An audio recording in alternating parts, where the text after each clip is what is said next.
Chapter 20. The Road to Victory. West stood by a clump of stunted trees in the cutting wind on the high ground above the River Cumnor and watched the long column move. More accurately, he watched it not move. The neat blocks of the King's Own, up at the head of Prince Ladislaus' army, marched smartly enough. You could tell them from their armor, glinting in the odd ray of pale sun that broke through the ragged clouds, from the bright uniforms of their officers, from the red and golden standards snapping at the front of each company. They were already across the river, formed up in good order, a stark contrast with the chaos on the other side. The levies had started eagerly early that morning, no doubt relieved to be leaving the miserable camp behind. But it hadn't been an hour before a man here or a man there, older than the others or worse shod, had started to lag, and the column had grown ragged. Men slipped and stumbled in the half-frozen muck, cursing and barging into their neighbors, boots tripping on the boots of the man in front. The battalions had twisted, stretched, turned from neat blocks into shapeless blobs, merged with the units in front and behind until the column moved in great ripples, one group hurrying forward while the next was still, like the segments of some monstrous, filthy earthworm.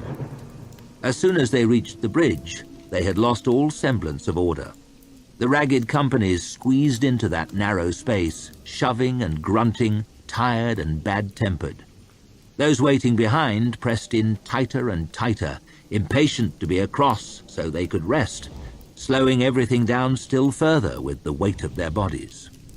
Then a cart, which had no business being there in any case, had lost a wheel halfway across, and the sluggish flow of men over the bridge had become a trickle. No one seemed to know how to move it, or who to get to fix it, and contented themselves with clambering over it, or slithering around it, and holding up the thousands behind. Quite a press had built up in the mud on this side of the fast-flowing water. Men barged and grumbled shoulder to shoulder, spears sticking up into the air at all angles, surrounded by shouting officers and an ever-increasing detritus of rubbish and discarded gear. Behind them, the great snake of shambling men continued its spastic forward movement, feeding ever more soldiers into the confusion before the bridge. There was not the slightest evidence that anyone had even thought about trying to make them stop, let alone succeeded. All this in column, under no pressure from the enemy and with a half-decent road to march on. West dreaded to imagine trying to maneuver them in a battle line, through trees or over broken ground. He jammed his tired eyes shut, rubbed at them with his fingers, but when he opened them, the horrifying, hilarious spectacle was still there before him. He hardly knew whether to laugh or cry. He heard the sound of hooves on the rise behind him. Lieutenant Jallenhorm, big and solid in his saddle. Short on imagination, perhaps, but a fine rider and a trustworthy man. A good choice for the task that West had in mind. "Lieutenant Jallenhorm reporting, sir." The big man turned in his saddle and looked down towards the river. "Looks like they're having some trouble on the bridge." "Doesn't it just? Only the start of our troubles, I fear." Jallenhorm grinned down. "I understand we have the advantage of numbers and of surprise." "As far as numbers go, maybe. Surprise?" West gestured down at the men milling around on the bridge, heard the vague, desperate shouts of their officers. This rabble, a blind man would hear us coming from 10 miles distance. A blind and a deaf one would probably smell us before we were halfway to battle order. We'll be all day just getting across the river, and that's hardly the worst of our shortcomings. In the area of command, I fear, the gulf between us and our enemy could not possibly be wider. The prince lives in a dream, and his staff exist only to keep him there at any price. But surely the price could be our lives." Jallenhorm frowned. "Come on, West. I hardly want to be going into battle with that thought first on me mind." "You won't be going." "I won't?" "You will pick out 6 good men from your company with spare mounts. You will ride as hard as possible for Ostenholm, then north to Lord Marshal Burr's camp." West reached into his coat and pulled out his letter. "You will give him this. You will inform him that Bethod is already behind him with the greater part of his strength, and that Prince Ladislas has most ill-advisedly decided to cross the River Cumnor and give the Northmen battle directly against the Marshal's orders."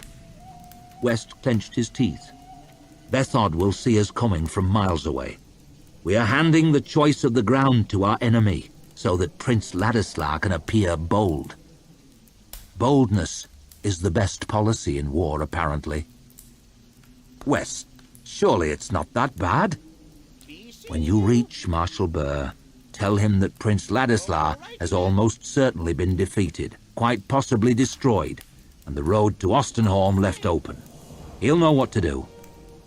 Jallenholm stared down at the letter, reached out to take it, then paused. "Colonel, I really wish that you'd send someone else. I should fight." "Your fighting cannot possibly make any real difference, Lieutenant, but your carrying this message might. There is no sentiment in this, believe me. I have no more important task than this one, and you are the man I trust to get it done. Do you understand your orders?" The big man swallowed, then he took the letter, undid a button, and slid it carefully down inside his coat. "Of course, sir.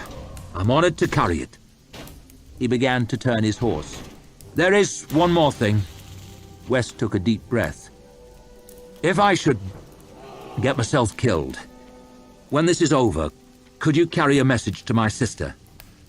"Come on, there'll be no need for—" "I hope to live, believe me. But this is war. Not everyone will.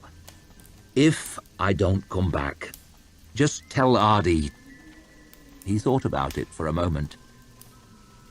"Just tell her I'm sorry. That's all." "Of course. But I hope you'll tell her yourself." "So do I. Good luck." West held out his hand. Jallenholm reached down and squeezed it in his own. "And to you." He spurred his mount down the rise away from the river. West watched him go for a minute, then he took a deep breath and set off in the other direction towards the bridge. Someone had to get that damn column moving again. Chapter 21. Necessary Evils. The sun was half a shimmering golden disk beyond the land walls, throwing orange light into the hallway down which Glocta shuffled, practical frost looming at his shoulder. Through the windows, as he passed painfully by, he could see the buildings of the city casting long shadows up towards the rock. He could almost tell, at each window that he came to, that the shadows were longer and less distinct. The sun was dimmer and colder. Soon it would be gone. Soon it will be night. He paused for a moment before the doors to the audience chamber, catching his breath, letting the ache in his legs subside, licking at his empty gums. "Give me the bag, then." Frost handed him the sack, put one white hand against the doors. "You ready?" he mumbled. "Ready as I'll ever be." "Let's get on with it." General Visbrook was sitting stiff in his well-starched uniform, jowls bulging slightly over his high collar, hands plucking nervously at each other. Corsten Dan Worms was doing his best to look nonchalant, but his darting tongue betrayed his anxiety. Magister Ida was sitting upright, hands clasped on the table before her, face stern. All business. A necklace of large rubies glowed with the last embers of the setting sun. Didn't take her too long to find some more jewels, I see. There was one more member of the gathering, and he showed not the slightest sign of nerves. Nikomo Koska was lounging against the far wall, not far behind his employer, arms crossed over his black breastplate. Glocta noted that he had a sword at his hip and a long dagger at the other. What's he doing here? This concerns everyone in the city, said Ida calmly. It is too important a decision for you to make alone. So, he's going to ensure that you get a fair say, eh? Koska shrugged and examined his dirty fingernails. "And what of the writ, signed by all 12 chairs on the closed council? Your paper will not save us from the Emperor's vengeance if the Gurkish take the city." "I see. So you have it in mind to defy me, to defy the Archlector, to defy the king?" "I have it in mind to hear out the Gurkish emissary and to consider the facts." "Very well," said Glokta. He stepped forwards and upended the bag. "Give him your ear." Islik's head dropped onto the table with a hollow, clonking sound. It had no expression to speak of, beyond an awful slackness, eyes open and staring off in different directions, tongue lolling slightly. It rolled awkwardly along the beautiful tabletop, leaving an uneven curve of bloody smears on the brightly polished wood, and came to rest face up just in front of General Visbrook. A touch theatrical, perhaps, but dramatic. You'd have to give me that.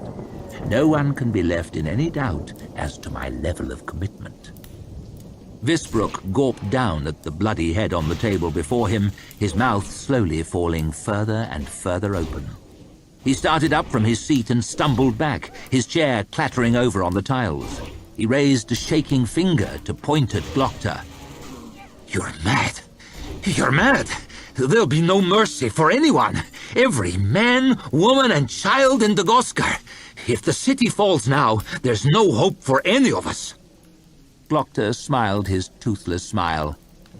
"Then I suggest that every one of you commits themselves wholeheartedly to ensuring that the city does not fall." He looked over at Korsten Dan Worms. "Unless it's already too late for that, eh? Unless you've already sold the city to the Gurkish and you can't go back." Worm's eyes flickered to the door, to Koska, to the horrified General Visbrook, to Frost, hulking ominous in the corner, and finally to Magister Ida, still sitting steely calm and composed. And our little conspiracy is jerked from the shadows. "He knows!" screamed Worms, shoving back his chair and stumbling up, taking a step towards the windows. "Clearly he knows." "Then do something, damn it!" "I already have," said Ida. "By now, Koska's men will have seized the land walls, bridged your channel, and opened the gates to the Gurkish. The docks, the great temple, and even the citadel itself are also in their hands." There was a faint rattling beyond the door. "I do believe that I can hear them now, just outside. I am sorry, Superior Glokta, indeed I am. You have done everything His Eminence could have expected and more. But the Gurkish will already be pouring into the city. You see that further resistance is pointless." Glokta looked up at Koska. "May I retort?" The Styrian gave a small smile, a stiff bow. "Most kind. I hate to disappoint you, but the gates are in the hands of Hadish Kadia and several of his most committed priests. He said that he would open them to the Gurkish, what was his phrase, when God himself commanded it. Do you have a divine visitation planned?" It was plain from Ida's face that she did not. "As for the citadel, it has been seized by the Inquisition, for the safety of His Majesty's loyal subjects, of course.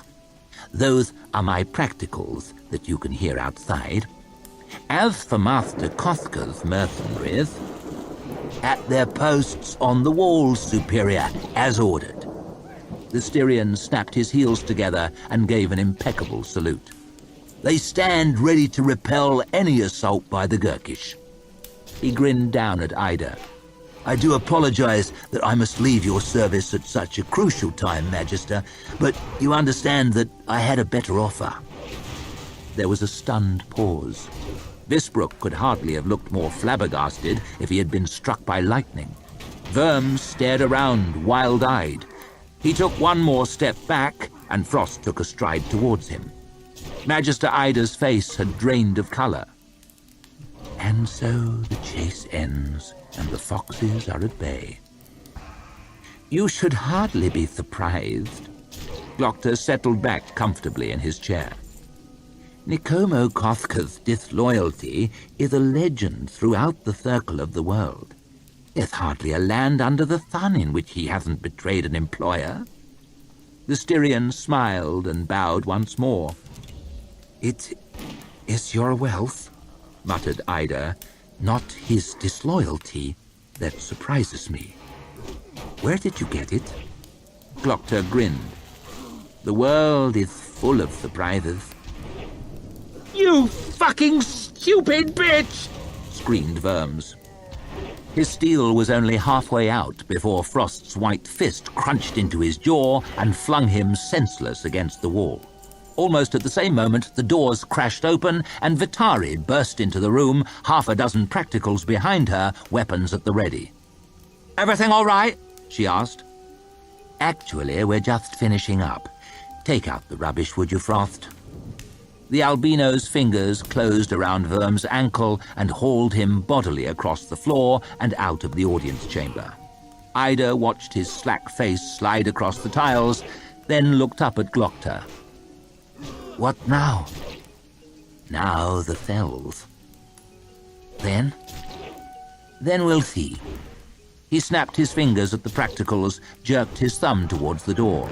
Two of them tramped round the table, seized the Queen of Merchants by her elbows, and bundled her impassively out of the room. So, asked Glocta, looking over at Visbrook, does anyone else wish to accept the ambassador's offer of surrender? The general, who had been standing silently the whole time, snapped his mouth shut, took a deep breath, and stood to stiff attention. I am a simple soldier. Of course, I will obey any order from His Majesty or His Majesty's chosen representative.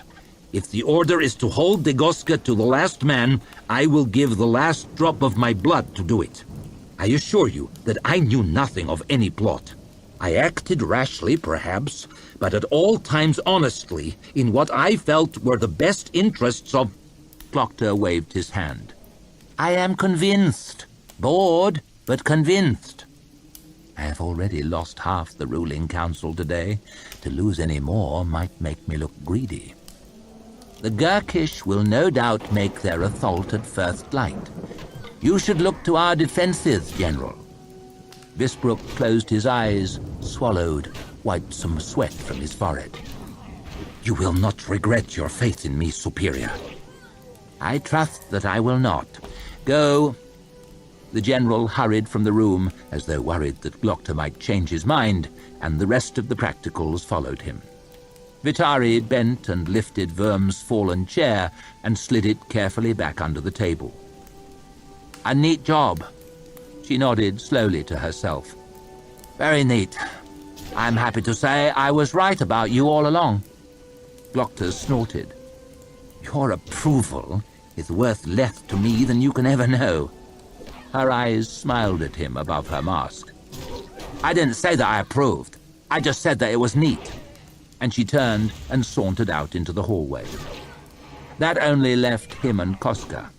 The mercenary leaned against the wall, arms folded carelessly across his breastplate, regarding Glocta with a faint smile. He had not moved the whole time. You'd do well in Styria, I think. Very ruthless, is that the word? Anyway, and he gave a flamboyant shrug, I look forward very much to serving with you. Until such time as someone offers you more, eh, Koska? The mercenary waved a hand at the severed head on the table. Would you like me to do something with that? Stick it on the battlements of the land walls, somewhere it can be easily seen. Let the Gurkish understand the strength of our resolve. Koska clicked his tongue. Heads on spikes, eh? He dragged the head off the table by its long beard. Never goes out of fashion. The doors clicked shut behind him, and Glocta was left alone in the audience chamber. He rubbed at his stiff neck, stretched his stiff leg out beneath the bloody table. A good day's work, all in all. But the day is over now. Outside the tall windows, the sun had finally set over Dagoska. The sky was dark. Chapter 22. Among the Stones.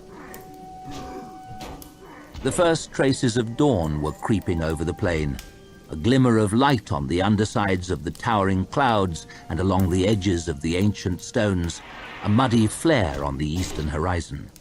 A sight a man rarely saw, that first grey glow, or one that Giselle had rarely seen anyway. At home, he would have been safely in his quarters now, sleeping soundly in a warm bed. None of them had slept last night. They had spent the long, cold hours in silence, sitting in the wind, peering into the dark for shapes out on the plain, and waiting for the dawn. Nine Fingers frowned at the rising sun. Almost time. Soon they'll be coming. Right, muttered Giselle numbly. Listen to me now. Stay here and watch the cart. There's plenty of them, and more than likely some will get round the back of us. That's why you're here, you understand? Giselle swallowed. His throat was tight with the tension. All he could think about was how unfair it was. How unfair that he should die so young. All right. Me and her will be round the front of the hill there in around the stones. Most of them will come up that way, I reckon. You get in trouble, you shout for us. But if we don't come, well, do what you can. Might be we're busy, might be we're dead. I'm scared, said Giselle. He hadn't meant to say it, but it hardly seemed to matter now. Nine Fingers only nodded, though. And me. We're all scared. Pharaoh had a fierce smile on her face as she tightened the straps of her quiver around her chest, pulled the buckle on her sword belt one notch further, dragged on her archery guard and worked her fingers, twanged at her bowstring, everything neat and quick and ready for violence. While she prepared for a fight that would most likely be the death of them all, she looked as Giselle might have done dressing for a night round the taverns of Adua. Yellow eyes shining, excited in the half-light, as if she couldn't wait to get started. He had never seen her look happy before. She doesn't look scared, he said. Nine Fingers frowned over at her. Well, maybe not her, but she's not an example I'd want to follow. He watched her for a moment. Sometimes, when someone lives in danger for too long, the only time they feel alive is when death's breathing on their shoulder.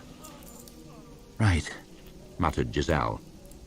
The sight of the buckle on his own sword belt, of the grips of his own steels so proudly polished, made him feel sick now. He swallowed again. Damn it, but his mouth had never been so full of spit. Try to think about something else. Like what? Whatever gets you through it. You got family? A father, 2 brothers. I don't know how much they like me. Shit on them, then. You got children? No. Wife? No. Giselle grimaced. He had done nothing with his life but play cards and make enemies. No one would miss him. A lover, then? Don't tell me there ain't a girl waiting. Well, maybe. But he did not doubt that Ardi would already have found someone else. She had never seemed overly sentimental. Perhaps he should have offered to marry her when he had the chance. At least then someone might have wept for him. What about you? He mumbled. What, a family? Nine Fingers frowned, rubbing grimly at the stump of his middle finger. I did have one, and now I've got another. You don't pick your family, you take what you're given and you make the best of it. He pointed at Pharaoh, then at Kwai. You see her, and him, and you? He slapped his hand down on Giselle's shoulder. That's my family now, and I don't plan on losing a brother today. You understand?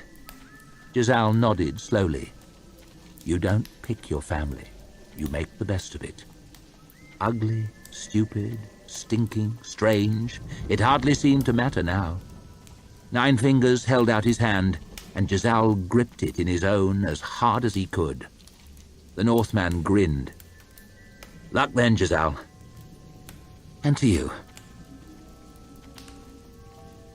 Pharaoh knelt beside one of the pitted stones, her bow in one hand, an arrow nocked and ready.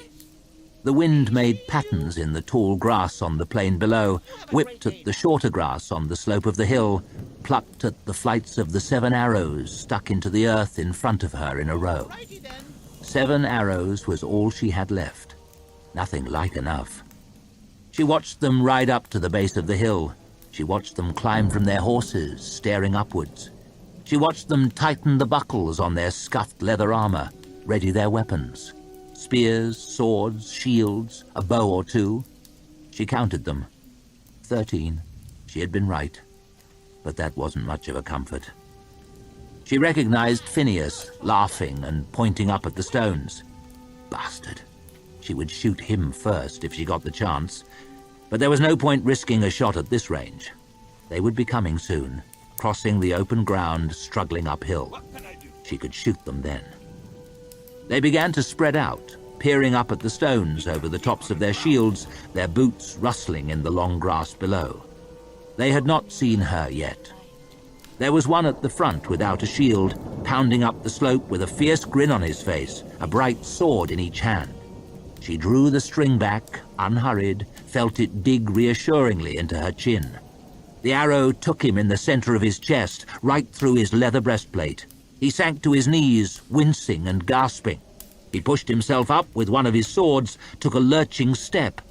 Her second arrow stuck into his body just above the first, and he fell to his knees again, dribbled bloody spit onto the hillside, then rolled onto his back. But there were plenty more, and still coming on. The nearest one was hunched down behind a big shield, pressing slowly up the slope with it held in front of him, trying not to expose a single inch of flesh. Her arrow thudded into the edge of the heavy wood. "Psst," she hissed, snatching another shaft from the earth. She drew back the string again, taking careful aim. "Ah!" he cried as the arrow stuck him through his exposed ankle. The shield faltered and wobbled, drifted to the side. Her next shaft arced through the air and caught him cleanly through the neck, just above the shield rim. Blood bubbled down his skin, his eyes went wide, and he toppled backwards, the shield sliding down the slope after him, with her wasted arrows sticking from it. But that one had taken too long and too many shafts. They were well up the hillside now, halfway to the first stones, zigzagging left and right. She snatched her last 2 arrows from the earth and slithered through the grass up the slope. That was all she could do for now. Nine Fingers would have to look after himself. Logan waited, his back pressed against the stone, trying to keep his breathing quiet. He watched Pharaoh crawl further up the hill away from him. "Shit," he muttered. Outnumbered and in trouble yet again. He had known this would happen from the first moment he took charge. It always did. Well, he'd fought his way out of scrapes before, and he would fight his way out of this one now. Say one thing for Logan Nine Fingers, say he's a fighter. He heard hurrying footsteps in the grass and breathless grunting. A man laboring up the hill just to the left of the stone. Logan held his sword by his right side, fingered the hard metal of the grip, clenched his jaws together. He saw the point of the man's spear wobble past, then his shield. He stepped out with a fighting roar, swinging the sword round in a great wide circle. It chopped deep into the man's shoulder and opened a huge gash across his chest, spraying blood into the air, lifting him off his feet and sending him crashing down the hill, flopping over and over. "Still alive," Logan panted as he sprinted away up the slope. A spear whistled past and sank into the turf beside him as he slid in behind the next stone. A poor effort, but they'd have plenty more. He peered round the edge. He saw quick shapes rushing from rock to rock. He licked his lips and hefted the Maker's sword. There was blood on the dark blade now, blood on the silver letter near the hilt. But there was much more work to do. He came up the hillside towards her, peering over the top of his shield, ready to block an arrow if it came. No way to get at him from here. He was watching too hard. She ducked away behind the stone and slipped into the shallow trench she had dug, started crawling. She came up to the far end, just behind another great rock. She edged round behind it and peered out. She could see him, his side to her, creeping up carefully towards the stone where she had been hiding. It seemed that God was feeling generous today. Towards her, if not towards him. The shaft buried itself in his side just above his waist. He stumbled, stared down at it. She pulled out her last arrow and nocked it. He was trying to pull the first one out when the second one stuck him in the middle of his chest. Right through the heart, she guessed, from the way he fell. The arrows were gone. Pharaoh tossed her bow away and drew out the Gurkish sword. It was time to get close. Logan stepped round one of the stones and found himself looking straight into a face, close enough almost to feel its breath on his cheek. A young face. A good-looking one with clean skin and a sharp nose, wide-open brown eyes. Logan smashed his forehead into it. The head snapped back and the young man stumbled, enough time for Logan to pull his knife from his belt with his left hand. He let go of his sword, grabbed the edge of the man's shield and tore it out of the way. Brown Eye's head came up again, blood bubbling from his broken nose, snarling as he pulled back his sword arm for a thrust. Logan grunted as he stabbed the knife into the man's body. Once, twice, 3 times. Hard, fast, underhand thrusts that half lifted him off his feet. Blood leaked out from the holes in his guts and over Logan's hands. He groaned, dropped his sword, started to slide down the stone, his legs giving way, and Logan watched him go. A choice between killing and dying is no choice at all. You have to be realistic about these things. The man sat in the grass, holding his bloody stomach. He looked up at Logan. He grunted. What? Nothing else. His brown eyes were glassy. "Come on!" screamed Pharaoh. "Come on, you fucking son of a whore!" She squatted on the grass, ready to spring. He did not speak her language, but he got the gist. His spear arced, spinning through the air. Not a bad throw. She moved to the side, and it clattered away into the stones. She laughed at him, and he came charging. A big, bald bull of a man. 15 strides away, and she could see the grain on the handle of his axe. 12 strides, and she could see the creases on his snarling face, the lines at the corners of his eyes, across the bridge of his nose. 8 strides, and she could see the scratches on his leather breastplate. 5 strides, and he raised his axe high. He squealed as the grass in front of her suddenly collapsed beneath his feet, and he pitched flailing into one of the pits, the weapon flying from his hand. Should have watched where he stepped. She sprang forward hungrily, swinging the sword without looking. He yelled as the heavy blade bit deep into his shoulder, squealed and gibbered, trying to get away, scrambling at the loose earth.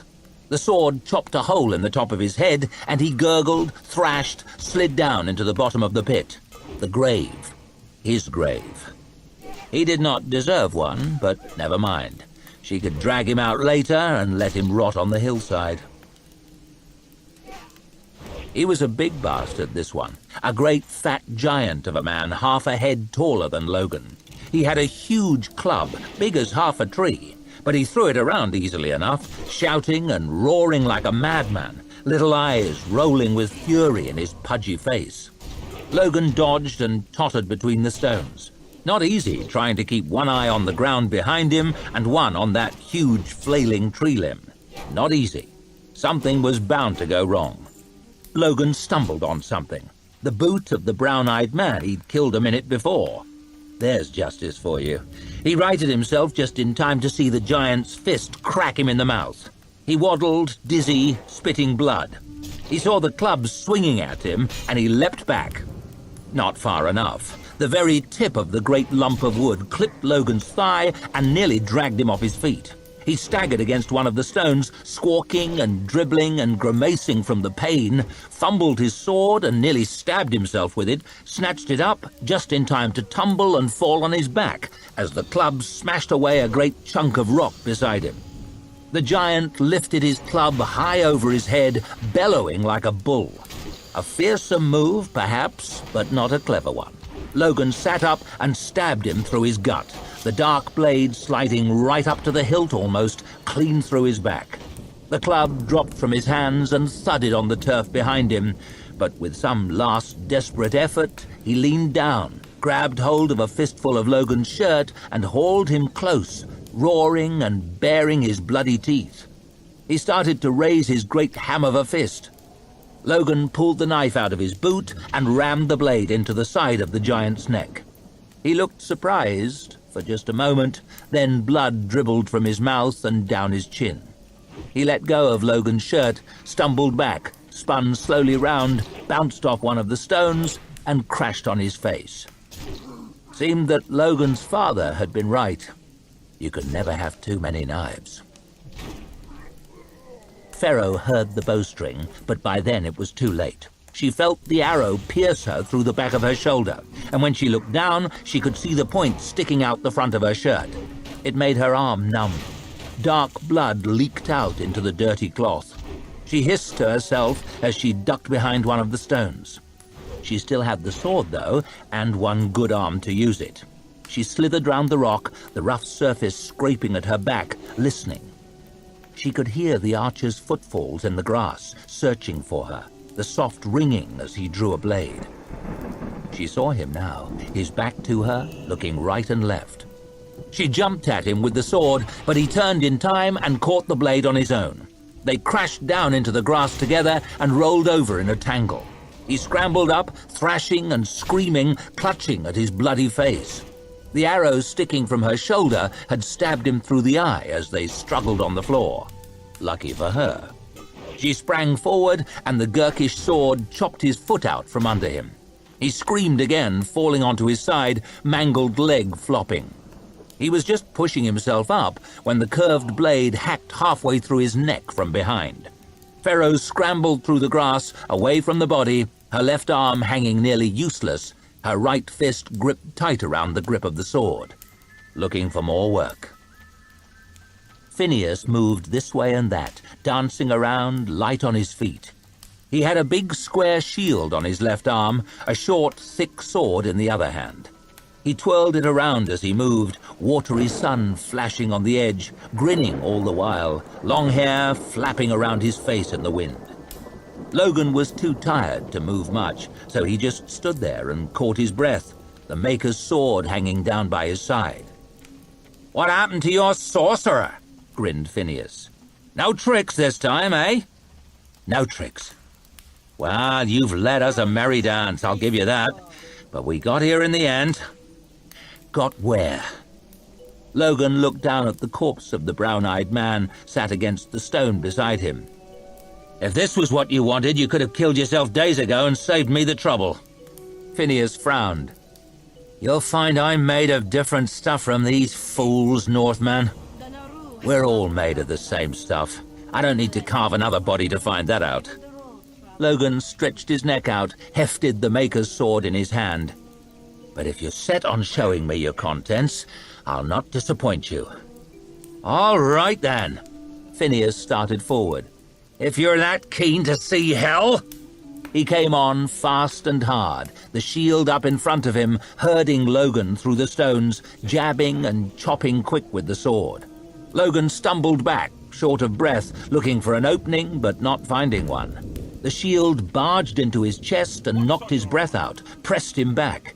He tried to dodge away, but he lurched on his weak leg, and the short sword darted out and caught him across the arm. "Gah!" squawked Logan, staggering against a stone, drops of blood pattering from the cut into the grass. "One to me!"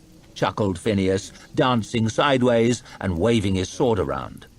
Logan stood and watched him, breathing hard. The shield was a big one, and this smiling bastard used it well. Gave him quite the advantage. He was quick, no doubt. Quicker than Logan now, with a bad leg, a cut arm, and a thick head from a punch in the mouth. Where was the bloody 9 when you wanted him? Logan spat on the ground. This fight he'd have to win alone.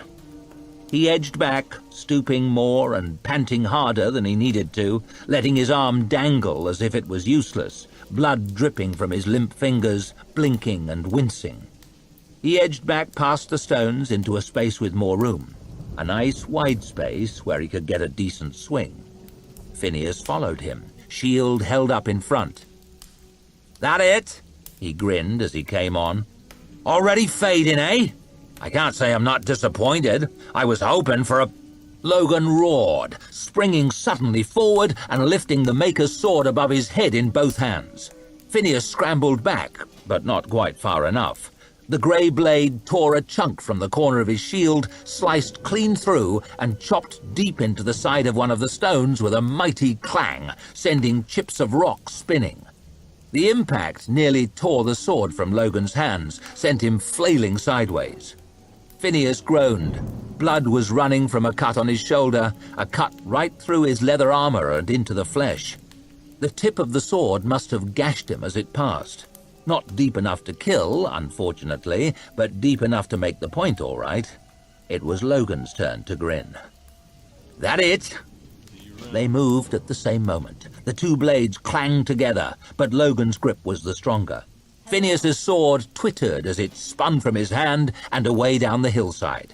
He gasped, snatching at his belt for a dagger, but before he could get there, Logan was on him, growling and grunting as he chopped mindlessly away at the shield, hacking great scars in the wood and sending splinters flying, driving Phineas stumbling away.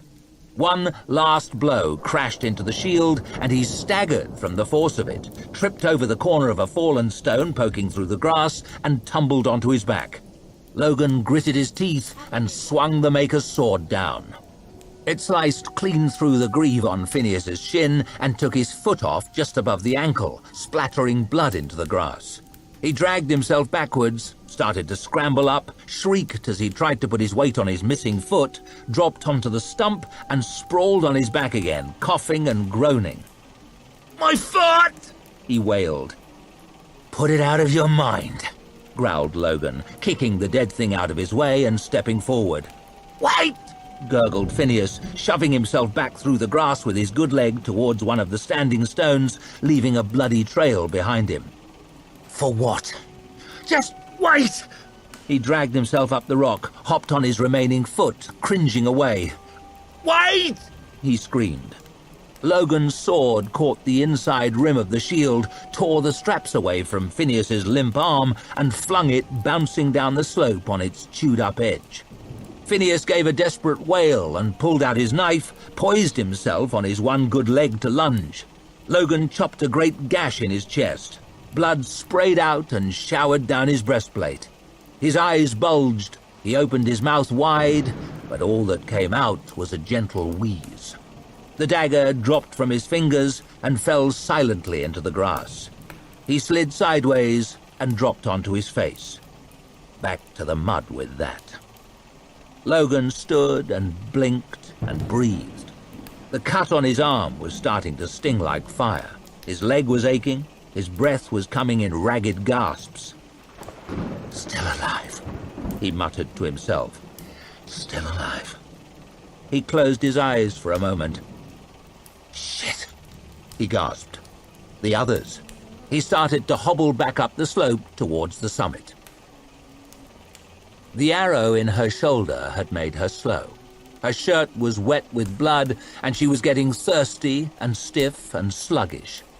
He slid out from behind one of the stones, and before she knew it, he was on her. There was no room to use the sword any longer, so she let it drop. She made a grab for her knife, but he caught her by the wrist, and he was strong. He threw her back against the stone, and her head cracked against it, made her dizzy for a moment.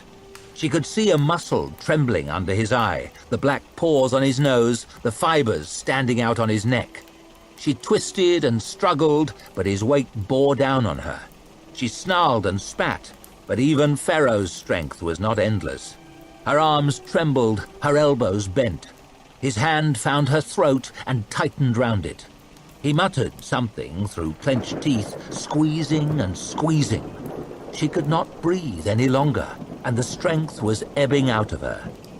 Then, through her half-closed eyes, she saw a hand slither round his face from behind. A big, pale, three-fingered hand caked with dry blood. A big, pale forearm followed it, and another from the other side folding his head tightly. He wriggled and struggled, but there was no escape. The thick sinews flexed and squirmed under the skin, and the pale fingers dug into his face, dragging his head back and to the side, further and further. He let go of Pharaoh, and she sagged against the stone, sucking in air. He scrabbled uselessly at the arms with his fingernails. He made a long, strange hissing sound as his head was twisted relentlessly round.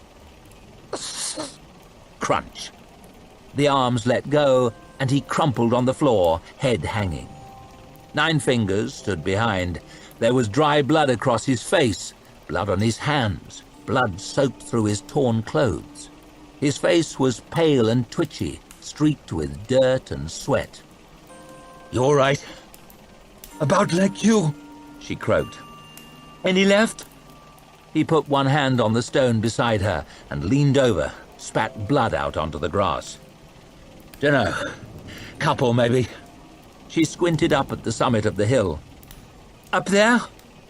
"Could be." She bent and snatched the curved sword up from the grass, started to limp up the slope, using it like a crutch. She heard Nine Fingers struggling after her. For some minutes now, Giselle had heard occasional shouting, screaming, and clashing of metal on metal. Everything was vague and distant, filtering to his ears through the blustering wind across the hilltop. He had no clue what was happening beyond the circle of stones at the hill's summit, and he was not sure he wanted to know. He strode up and down, his hands opening and closing, and all the while Kwai sat on the cart, looking down at Bayaz, silent and infuriatingly calm. It was then that he saw it. A man's head, rising up over the brow of the hill between two tall stones. Next came his shoulders, then his chest. Another appeared not far away. A second man. Two killers advancing up the slope towards him. One of them had piggy eyes and a heavy jaw. The other was thinner, with a tangled thatch of fair hair.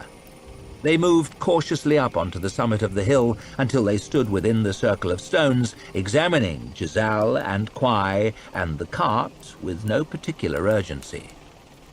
Giselle had never fought two men at once before. He had never fought to the death before either, but he tried not to think about that. This was simply a fencing match, nothing new. He swallowed and drew his steels. The metal rang reassuringly as it slid out. The familiar weight in his palms was a small comfort. The two men stared at him, and Giselle stared back, trying to remember what Nine Fingers had told him. Try to look weak. That at least did not present much difficulty. He did not doubt that he appeared suitably scared. It was the most he could do not to turn and run. He backed slowly away towards the cart, licking his lips with a nervousness that was anything but feigned. Never take an enemy lightly. He looked them over, these two. Strong-looking men, well-equipped. They both wore armor of rigid leather, carried square shields. One had a short sword, the other an axe with a heavy blade. Deadly-looking weapons, well-worn. Taking them lightly was hardly his problem. They spread out, moving round to either side of him, and he watched them go. The time comes to act, you strike with no backward glances. The one on Giselle's left came at him. He saw the man snarl, saw him rear up, saw the great unwieldy backswing. It was an absurdly simple matter for him to step out of the way and let it thud into the turf beside him. On an instinct, he thrust with his short steel and buried it in the man's side up to the hilt, between his breastplate and his backplate, just under his bottom rib. Even as Giselle was ripping the blade back, he was ducking under the other's axe and whipping his long steel across at neck height. He danced past them and spun around, steels held ready, waiting for the referee's call. The one he had stabbed staggered a step or two, wheezing and grabbing at his side. The other stood there, swaying, his piggy eyes bulging, his hand clutched to his neck. Blood began to pour out between his fingers from his slit throat. They fell almost at the same time, face down, right next to each other. Giselle frowned at the blood on his long steel. He frowned at the two corpses he had made. Almost without thinking, he had killed two men. He should have felt guilty, but he felt numb. No, he felt proud. He felt exhilarated. He looked up at Kwai, watching him calmly from the back of the cart. "I did it. he muttered, and the apprentice nodded slowly. I did it! He shouted, waving his bloody short steel in the air. Kwai frowned, and then his eyes went wide. Behind you! He shouted, half jumping out of his seat. Giselle turned, bringing up his steels, saw something moving out of the very corner of his eye. There was a mighty crunching, and his head exploded with brilliant light. Then all was darkness. Chapter 23. The Fruits of Boldness. The Northmen stood on the hill, a thin row of dark figures with the white sky behind them. It was still early, and the sun was nothing more than a bright smear among thick clouds. Patches of half-melted snow were scattered cold and dirty in the hollows of the valley sides. A thin layer of mist was still clinging to the valley floor. West watched that row of black shapes and frowned. He did not like the flavor of this. Too many for a scouting or a foraging party, far too few to mount any challenge, and yet they stayed there on the high ground, watching calmly as Ladislaus' army continued its interminable, clumsy deployment in the valley beneath them. The prince's staff and a small detachment of his guards had made their headquarters on a grassy knoll opposite the Northmen's hill.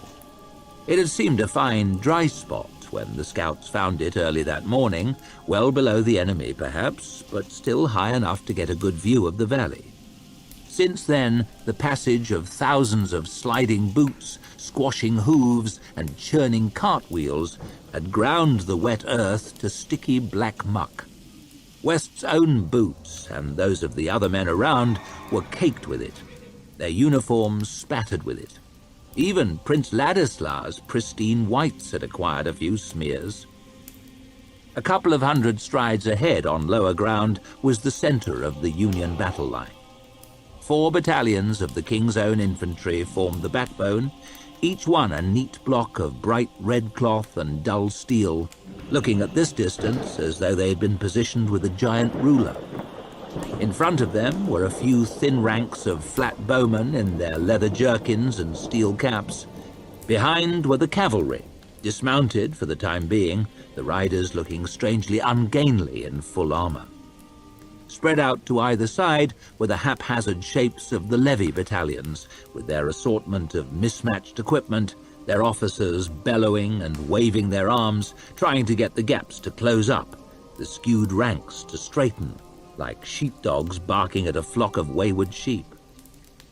10,000 men, perhaps, all told.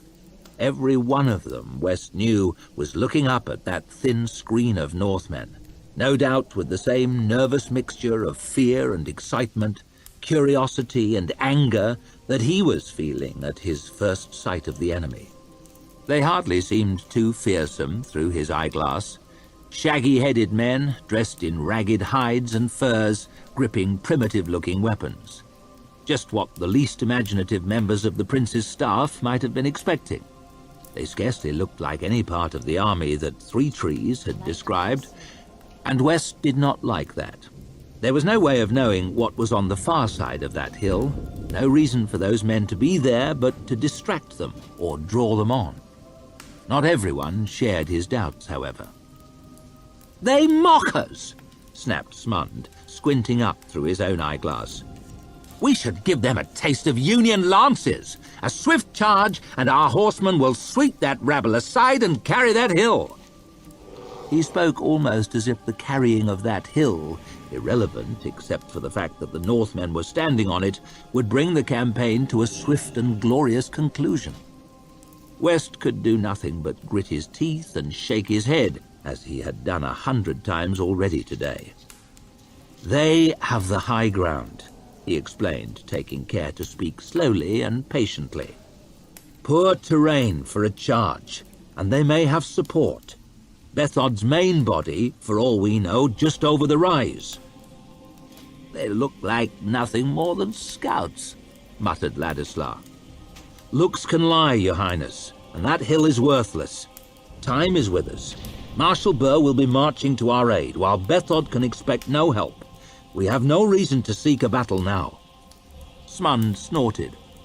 No reason except that this is a war and the enemy stand before us on Union soil. You're always carping on the poor state of the men's morale, Colonel. He jabbed his finger up at the hill. What could be more damaging to their spirits than to sit idle in the face of the enemy? A sharp and purposeless defeat, growled West. It was an unfortunate chance that one of the Northmen chose that moment to loose an arrow down into the valley. A tiny black sliver sailed up into the sky. It came only from a short bow. Even with the advantage of height, the shaft plopped down harmlessly into open ground 100 strides or more from the front lines. A singularly pointless gesture, but its effect on Prince Ladislaw was immediate. He abandoned his folding field chair and leapt to his feet. "Damn them!" he cursed. "They are mocking us! Issue orders!" He strode up and down, shaking his fist. "Have the cavalry form up for a charge immediately!" "Your Highness, I urge you to reconsider." "Damn it, West!" The heir to the throne hurled his hat down on the muddy ground. "You oppose me at every turn! Would your friend Colonel Glockter have hesitated with the enemy before him?" West swallowed.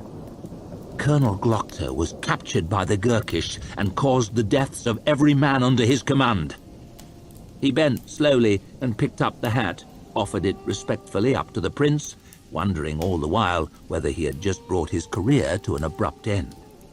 Ladislaw ground his teeth, breathing hard through his nose, snatched the hat out of West's hand.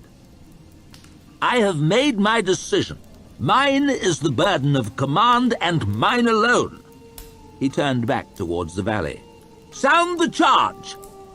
West felt suddenly terribly tired. It seemed he scarcely had the strength to stand as the confident bugle call rang out in the crisp air, as the horsemen struggled into their saddles, eased forward between the blocks of infantry, trotted down the gentle slope, lances up. They broke into a gallop as they crossed the valley floor, half obscured in a sea of mist, the thunder of their hoofbeats echoing round the valley. A few scattered arrows fell among them, glancing harmlessly from their heavy armor as they streamed forward. They began to lose momentum as they hit the upward slope, their lines breaking as they pushed on over the gorse and the broken ground, but the sight of all that weight of steel and horseflesh had its effect on the Northmen above. Their ragged line began to waver, then to break. They turned tail and fled, some of them tossing away their weapons as they disappeared over the brow of the hill. "That's the damn recipe!" yelled Lord Smund. "Drive 'em, damn it! Drive 'em!" "Ride them down!" laughed Prince Ladislaw, tearing off his hat again and waving it in the air. A scattering of cheers floated up from the levees in the valley over the distant hammering of hooves. "Drive them," muttered West, clenching his fists. "Please." The riders crested the ridge and gradually disappeared from view. Silence fell over the valley. A long, strange, unexpected silence. A few crows circled overhead, croaking their harsh calls to one another. West would have given anything for their view of the battlefield. The tension was almost unbearable. He strode back and forth while the long minutes stretched out, and still no sign. "Taking their time, eh?" Pike was standing right next to him, his daughter just behind. West winced and looked away. He still found it somehow painful to look at that burned face for long, especially coming on him sudden and unannounced. "What are you two doing here?" The convict shrugged his shoulders. "There's plenty for a smith to do before a battle, even more after it. Not much while the fighting's happening, though." He grinned, slabs of burned flesh folding up like leather on one side of his face. "Thought I'd take a look at Union arms in action. Besides, what safer place could there be than the Prince's headquarters?" "Don't mind us," muttered Cathil, a thin smile on her face. "We'll make sure to keep out of your way." West frowned. If that was a reference to his being constantly in their way, he was in no mood to enjoy it. There was still no sign of the cavalry. "Where the hell are they?" snapped Smund. The prince took a break from chewing down his fingernails. "Give 'em time, Lord Smund, give 'em time." "Why doesn't this mist dry up?" murmured West. There was enough sunlight breaking through the clouds now, but the mist only seemed to be thickening, creeping up the valley towards the archers. "Damn mist. It'll work against us." "That's them!" yelled one of the prince's staff, shrill with excitement, fingers stretched out rigid towards the crest of the hill. West raised his eyeglass, breathless, scanned quickly across the green line. He saw the spear points, stiff and regular, rising slowly over the brow. He felt a surge of relief. Rarely had he been happier to be proved wrong. "It's them!" yelled Smund, grinning broadly. "They're back! What did I tell you? They're—" Helmets appeared beneath the spear points, and then mailed shoulders. West felt the relief seeping away, horror creeping up his throat. An organized body of armored men, their round shields painted with faces and animals and trees and 100 other patterns, no two alike. More men appeared over the crest of the hill to either side of them, more mailed figures. Bethod's Carls. They halted just beyond the highest point of the hill. A scattering of men came forward from the even ranks, knelt in the short grass. Ladislas lowered his eyeglass. "Are those—" "Flatbows," muttered West. The first volley drifted up, gently almost, a shifting grey cloud of bolts, like a flock of well-trained birds. They were silent for a moment. Then the angry rattling of the bowstrings reached West's ears. The bolts began to drop towards the Union lines. They fell among the king's own, clattered down onto their heavy shields, their heavy armor. There were some cries, a few gaps appeared in their lines. The mood in the headquarters had turned in the space of a minute from brash confidence to mute surprise to stupefied dismay. "They have flatbows?" someone spluttered. West stared at the archers on the hill through his eyeglass, slowly cranking back their bowstrings, pulling bolts from their quivers, fitting them into position. The range had been well judged. Not only did they have flatbows, but they knew how to use them. West hurried over to Prince Ladislas, who was gaping at a wounded man being carried head-lolling from between the ranks of the king's own. "Your Highness, we must advance and close the distance so that our archers can return fire or withdraw to higher ground." Ladislas only stared at him, giving no sign that he had heard, let alone understood. A second volley arced down into the infantry in front of them. This time it fell among the levies, a unit without shields or armor. Holes opened up all across the ragged formation, holes filled by the rising mist, and the whole battalion seemed to groan and waver. Some wounded man began to make a thin animal screeching and would not stop. "Your Highness, do we advance or withdraw?" We... Ladislas gaped over at Lord Smund, but for once the young nobleman was at a loss for words. He looked even more stupefied than the prince, if that was possible. Ladislas' lower lip trembled. Colonel West, what is your opinion?" The temptation to remind the Crown Prince that his was the burden of command, and his alone, was almost overpowering, but West bit his tongue. Without some sense of purpose, this ragtag army might swiftly dissolve. Better to do the wrong thing than nothing at all. He turned to the nearest bugler. "Sound the retreat!" he roared. The bugles called the withdrawal, blaring, discordant. Hard to believe they were the same instruments that had so brazenly called the charge just a few short minutes before. The battalions began to edge slowly backwards. Another volley fell among the levies, and another. Their formations were beginning to come apart. Men hurrying backwards to escape the murderous fire, stumbling over each other, ranks dissolving into mobs, the air full of shrieks and confusion. West could scarcely tell where the next set of flatbow bolts fell. The mist had risen so high. The Union battalions had become nothing more than wobbling spears and the odd insubstantial helmet above a grey cloud. Even here, high up among the baggage, the mist was curling round West's ankles. Up on the hill, the carls began to move. They thrust their weapons in the air and clashed them against their painted shields. They gave a great shout, but not the deep roar that West might have expected. Instead, a weird and chilling howl floated over the valley, a keening wail that cut through the rattling and scraping of metal and into the ears of those watching down below. A mindless, a furious, a primitive sound. A sound made by monsters, not by men. Prince Ladislas and his staff gawped at one another and stuttered and stared as the carls began to tramp down the hill, rank upon rank of them, towards the thickening mist in the valley's bottom, where the Union troops were still blindly trying to pull back. West shouldered his way through the frozen officers to the bugler. Battle lines! The lad turned from staring at the advancing Northmen to staring at West, his bugle hanging from his nerveless fingers. Lines! Roared a voice from behind. Form lines! It was Pike, bellowing loud enough to match any drill sergeant. The bugler snapped his instrument to his lips and blew lines for all he was worth. Answering calls echoed through the mist, risen up all around them now. Muffled bugles, muffled shouts. Halt and form up! Form lines now, lads! Prepare! Steady! A chorus of rattles and clanks came through the murk. Men moving in armor, spears being set, swords drawn, calls from man to man and from unit to unit.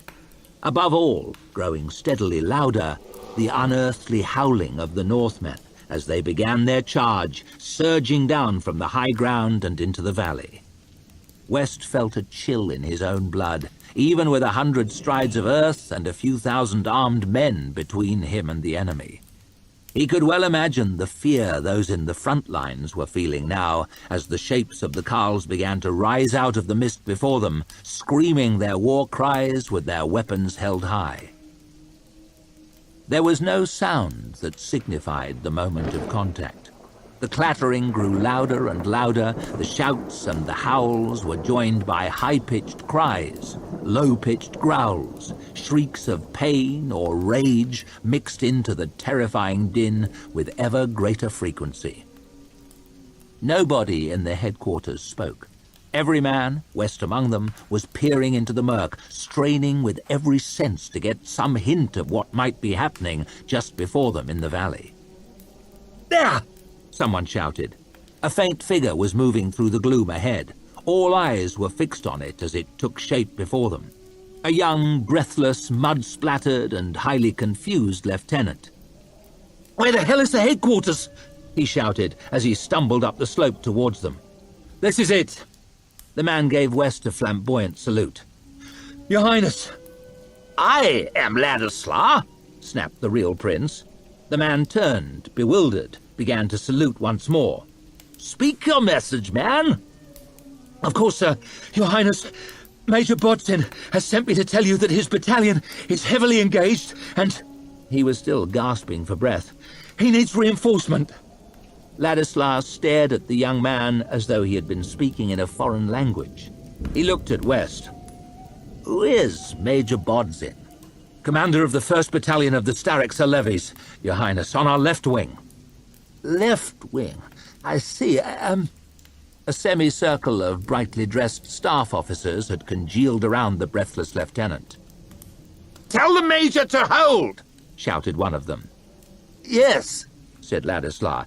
Tell your Major to hold and to drive back the enemy. Yes, indeed. He was warming to his role now. To drive them back and to fight to the last man. Tell Major Clodsen that help is on the way. Most definitely, on the way. And the prince strode off manfully. The young lieutenant turned, peered into the murk. Which way is my unit? He muttered. More figures were already beginning to take form. Running figures, scrambling through the mud, panting for breath. Levies, West saw straight away, broken from the backs of crumbling units as soon as they had made contact with the enemy, as though there had ever been any chance that they would stand for long. Cowardly dogs! Cursed Smund at their receding backs. Get back here! He might as well have given orders to the mist. Everyone was running. Deserters, adjutants, messengers seeking for help, for direction, for reinforcement. The first wounded, too. Some were limping under their own power or using broken spears for crutches. Some were half carried by comrades. Pike started forward to help a pale fellow with a flatbow bolt sticking from his shoulder. Another casualty was dragged past on a stretcher, muttering to himself. His left arm was off just below the elbow, oozing blood through a tightly bound stretch of dirty cloth. Ladislas looked greasy pale. "I have a headache. I must sit down. What has become of my field chair?" West chewed at his lip. He had no inkling of what to do. Burr had sent him with Ladislas for his experience, but he was every bit as clueless as the prince. Every plan relied on being able actually to see the enemy, or at any rate, one's own positions. He stood there frozen, as useless and frustrated as a blind man in a fistfight. "What is happening, damn it?" The prince's voice cut across the din, shrill and petulant. "Where did this damn mist come from? I demand to know what is happening. Colonel West, where is the colonel? What is going on out there?" If only he had been able to provide an answer. Men stumbled and darted and charged through the muddy headquarters, apparently at random. Faces loomed up from the mist and were gone. Faces full of fear, confusion, determination. Runners with garbled messages or garbled orders, soldiers with bloody wounds or no weapons. Disembodied voices floated on the cold air, speaking over one another, anxious, hurried, panicked, agonized. Our regiment has made contact with the enemy and are falling back, or were falling back, I think. My knee! Damn it, my knee! His Highness the Prince, I have an urgent message from... Send someone. Who is available? Who is available? King's Own are heavily engaged. They request permission to withdraw. What happened to the cavalry? Where are the cavalry? Devils, not men. The captain's dead and we're falling back. Fighting hard on the right wing and in need of support, in desperate need of support. Help me! Somebody, please! And then counterattack. We're attacking all across the line. Quiet! West could hear something in the grey gloom, the jingling of a harness. The mist was so dense now that he could see no more than 30 strides, but the sound of trotting hooves drawing closer was unmistakable. His hand closed round the hilt of his sword. The cavalry! They've returned! Lord Smund started eagerly forwards. Wait! Hissed West to no effect. His eyes strained into the grey. He saw the outlines of horsemen coming steadily through the gloom. The shapes of their armour, of their saddles, of their helmets were those of the King's Own, and yet there was something in the way they rode, slouching, loose. West drew his sword. "Protect the prince," he muttered, taking a step towards Ladislas.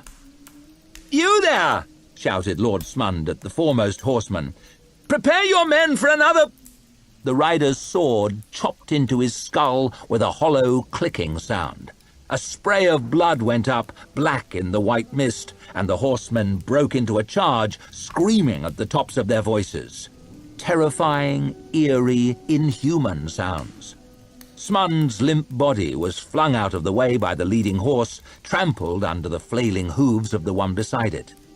Northmen now, unmistakably, growing more horrifyingly distinct as they loomed up out of the murk. The foremost of them had a thick beard, long hair streaming out from beneath an ill-fitting Union helmet, yellow teeth bared, eyes of horse and rider, both wide with fury. His heavy sword flashed down and hacked one of the prince's guards between the shoulder blades as he dropped his spear and turned to run. "Protect the prince!" screamed West. Then it was chaos.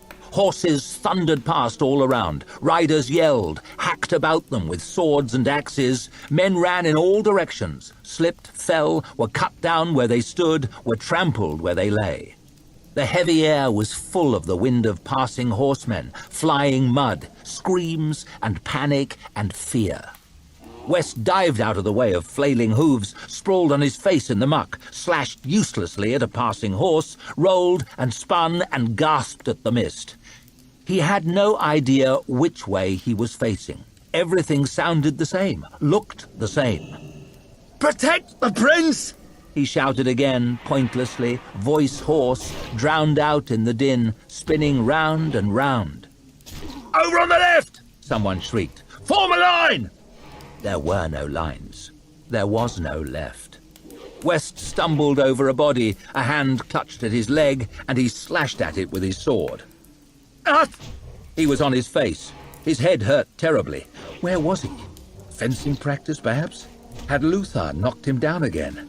That boy was getting too good for him. He stretched for the grip of his sword, lying trampled in the mud. A hand slithered through grass far away, fingers stretching. He could hear his own breathing, painfully loud, echoing in his thumping head. Everything was blurred, shifting, mist before his eyes, mist in his eyes. Too late. He could not reach his sword. His head was throbbing. There was mud in his mouth. He rolled over onto his back, slowly, breathing hard, up onto his elbows. He saw a man coming, a Northman by his shaggy outline. Of course, there was a battle. West watched him walk slowly forward. There was a dark line in his hand, a weapon. Sword, axe, mace, spear, what was the difference? The man took one more unhurried step, planted his boot on West's jacket, and shoved his limp body down into the mud. Neither of them said anything. No last words, no pithy phrases, no expressions of anger or remorse or of victory or defeat. The Northman raised his weapon. His body jolted. He lurched forward a step. He blinked and swayed. He half-turned, slowly, stupidly. His head jolted again. Got something in? He said, lips fumbling with the words. He felt at the back of his head with his free hand. Where's my... He swiveled round, falling sideways, one leg in the air, and crashed onto his side in the muck. Somebody stood behind him. They came close, leaned over. A woman's face. She seemed familiar somehow. You alive? Like that, West's mind clicked back into place. He took a great coughing breath, rolled over, and grabbed hold of his sword. There were Northmen behind their lines. He scrambled to his feet, clawed the blood out of his eyes. They had been tricked. His head was pounding, spinning. Bethod's cavalry, disguised, the prince's headquarters overrun. He jerked around, wild-eyed, boot heels slipping in the mud, looking for enemies in the mist. But there was no one. Only him and Cathal. The sound of hooves had faded. The horsemen had passed, at least for now. He looked down at his steel. The blade was snapped off a few inches from the hilt. Worthless. He let it fall, prized the Northman's dead fingers from his sword, and grabbed hold of the hilt, his head thumping all the time. A heavy weapon with a thick, notched blade, but it would serve. He stared down at the corpse lying on its side, the man who had been about to kill him. The back of his skull was a caved-in mess of red splinters. Cathal had a smith's hammer in her hand. The head was sticky dark with blood and strands of matted hair. You killed him. She had saved his life. They both knew it, so there hardly seemed any point in saying it. What do we do now?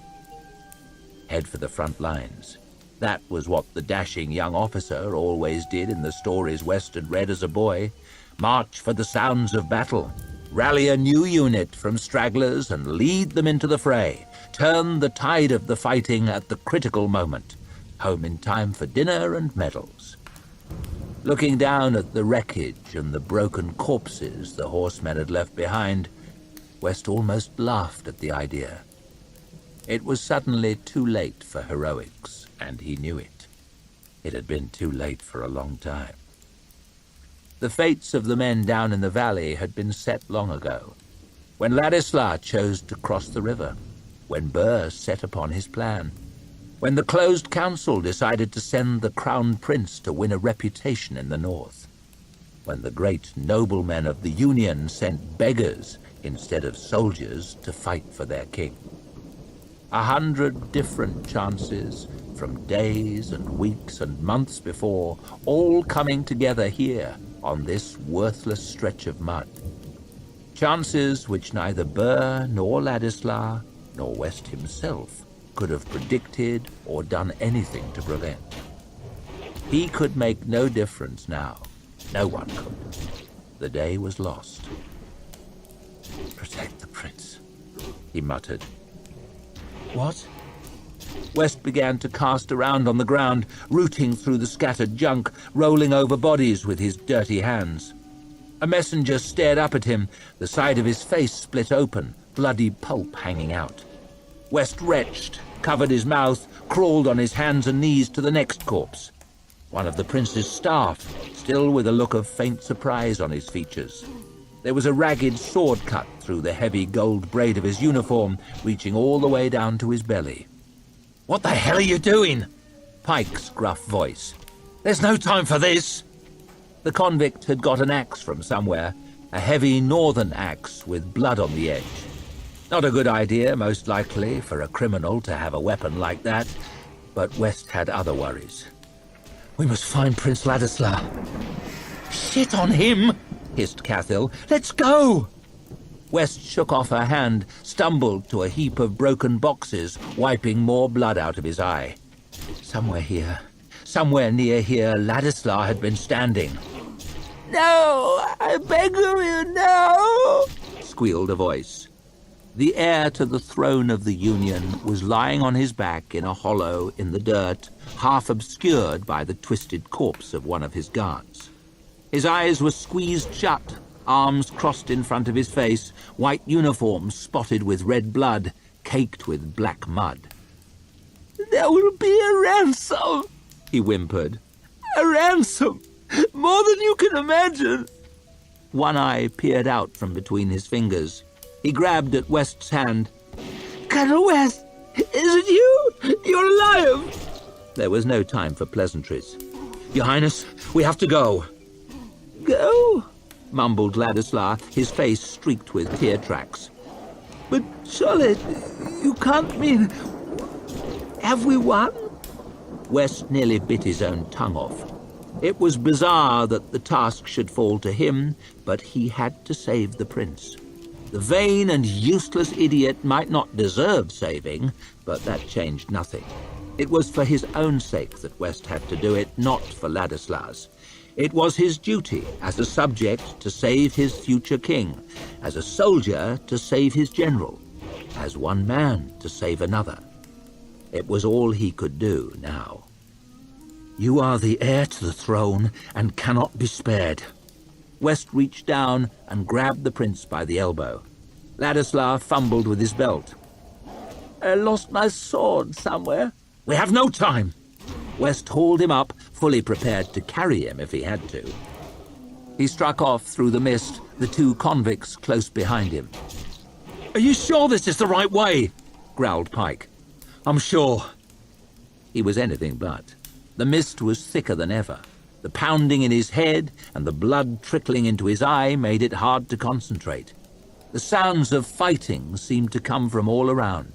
Clashing and grating metal, groans and wails and yells of fury, all echoing in the mist and seeming one moment far away, the next terrifyingly near. Shapes loomed and moved and swam, vague and threatening outlines, shadows drifting just out of sight. A rider seemed to rise out of the mist, and West gasped and raised his sword. The clouds swirled. It was only a supply cart, laden down with barrels, mules standing still before it, driver sprawled out beside, with a broken spear sticking from his back. "This way!" hissed West, scuttling towards it, trying to keep close to the mud. Carts were good. Carts meant the baggage train, the supplies, the food, and the surgeons. Carts meant they were heading up out of the valley, away from the front lines at least, if there still were any such things. West thought about it for a moment. Carts were bad. Carts meant plunder. The Northmen would swarm to them like flies to honey, eager for booty. He pointed off into the mist, away from the empty wagons, the broken barrels, the upended boxes, and the others followed him, silent but for their squelching footfalls, their rasping breath. They slogged on over open ground, dirty clumps of wet grass gently rising. The others passed him one by one, and he waved them on. Their only chance was to keep moving, but every step was harder than the one before. Blood from the cut on his scalp was tickling away under his hair, down the side of his face. The pain in his head was growing worse, not better. He felt weak, sick, horribly dizzy. He clung to the grip of the heavy sword as though it was keeping him up, bent over double, struggling to stay on his feet. "You all right?" asked Cathil. Keep moving. He managed to grunt at her. He could hear hooves, or thought that he could. Fear kept him going, and fear alone. He could see the others ahead of him, labouring forwards. Prince Ladislau well in front, Pike next, Cathil just ahead, looking back over her shoulder. There was a group of trees. He could see them through the thinning mist. He fixed on their ghostly shapes and made for them, his breath rasping in his throat as he floundered up the slope. He heard Cathil's voice. No. He turned, horror creeping up his throat. He saw the outline of a rider not far behind them. Make for the trees! He gasped. She didn't move, so he grabbed her arm and shoved her forwards, fell on his face in the mud as he did it. He rolled over, floundered up, began to stumble away from her, away from the trees, away from safety, sideways across the slope. He watched the Northman take shape as he rode up out of the mist. He had seen West now, was trotting up towards him, his spear lowered. West carried on creeping sideways, legs burning, lungs burning, using his last grains of strength to lead the rider away. Ladislau was already in the trees. Pike was just sliding into the bushes. Cathil took one last look over her shoulder and followed him. West could go no further. He stopped, crouching on the hillside, too tired even to stand, let alone fight, and watched the Northman come on. The sun had broken through the clouds, was glinting on the blade of his spear. West had no idea what he would do when he arrived, apart from die. Then the horseman reared up in his saddle, scrabbled at his side. There were feathers there, grey feathers, blowing in the wind. He let go a short scream. His scream stopped, and he stared at West. There was an arrowhead sticking out of his neck. He dropped his spear and tumbled slowly backwards out of his saddle. His horse trotted past, curved away up the slope, slowed to a walk, and stopped. West crouched against the wet ground for a moment, unable to understand how he had escaped death. He tottered towards the trees, each stride a vast undertaking, all his joints floppy as a puppet's. He felt his knees give way, and he crashed down into the brush. There were strong fingers plucking at the wound on his scalp, words muttered in Northern. Ah! Yelped West, prizing his eyes open a crack. Stop whining. The dogman was staring down at him. Just a scrape. You got off light. Came right to me, but you're lucky still. I've been known to miss. Lucky, muttered West. He turned over in the wet bracken and stared across the valley between the tree trunks. The mist was finally starting to clear, slowly revealing a trail of broken carts, of broken gear, of broken bodies. All the ugly detritus of a terrible defeat, or a terrible victory, if you stood with Bethod. A few hundred strides away, he watched a man running desperately towards another stand of trees. A cook, maybe, by his clothes. A horseman followed him, spear couched in his arm. He missed at the first pass, caught him on the way back, and knocked him to the ground. West should have felt horror as he watched the rider trot up and stab the helpless runner with his spear, but he only felt a guilty gladness, glad that it wasn't him. There were other figures, other horsemen, moving on the slopes of the valley, other bloody little dramas, but West could watch no more. He turned away, slid back down into the welcoming safety of the bushes. The dogman was chuckling softly to himself. 3 trees'll shit when he sees what I've caught me. He pointed at the strange, exhausted, mud-spattered group one by one. Half-dead Colonel West, girl with a bloody hammer, man with a face like the back end of a cookpot, and this one here, lest I'm deceived, is the boy who had charge of this fucking disaster.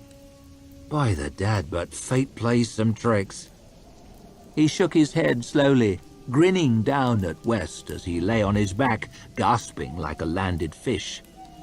3 trees is gonna shit. Chapter 24. One for dinner. To Archlector Salt, head of His Majesty's Inquisition. Your Eminence, I have happy news. The conspiracy is unmasked and torn up by the roots. Corsten dan Worms, the son of the Lord Governor, and Carlot dan Ida, the Magister of the Guild of Spicers, were the principals. They will be questioned and then punished in such a manner that our people will understand the price of treason. It would appear that De Voost fell victim to a Gurkish agent, long hidden within the city. The assassin is still at large, but with the plotters in our power, it cannot be long before we catch him. I have had Lord Governor Worms placed under close arrest. The treason of the son renders the father unreliable, and he has been a hindrance in the administration of the city in any case. I will send him back to you by the next ship, so that you and your colleagues on the closed council may decide his fate. Along with him will come one Inquisitor Harker, responsible for the deaths of 2 prisoners who might otherwise have rendered us valuable information. I have questioned him, and am fully satisfied he had no part in any plot, but he is nonetheless guilty of incompetence tantamount to treason. I leave his punishment in your hands. The Gurkish assault came at first light. Picked troops rushed forwards with ready-made bridges and tall ladders straight across open ground, and were met with a murderous volley from 500 flatbows ranged all along our walls. It was a brave effort, but a rash one, and was repulsed with much slaughter on their side. Only 2 bold parties made it to our man-made channel, where bridge, ladder, and men were quickly swept away by a fierce current that flows from the sea into the bay at certain times of day, a happy and unforeseen chance of nature.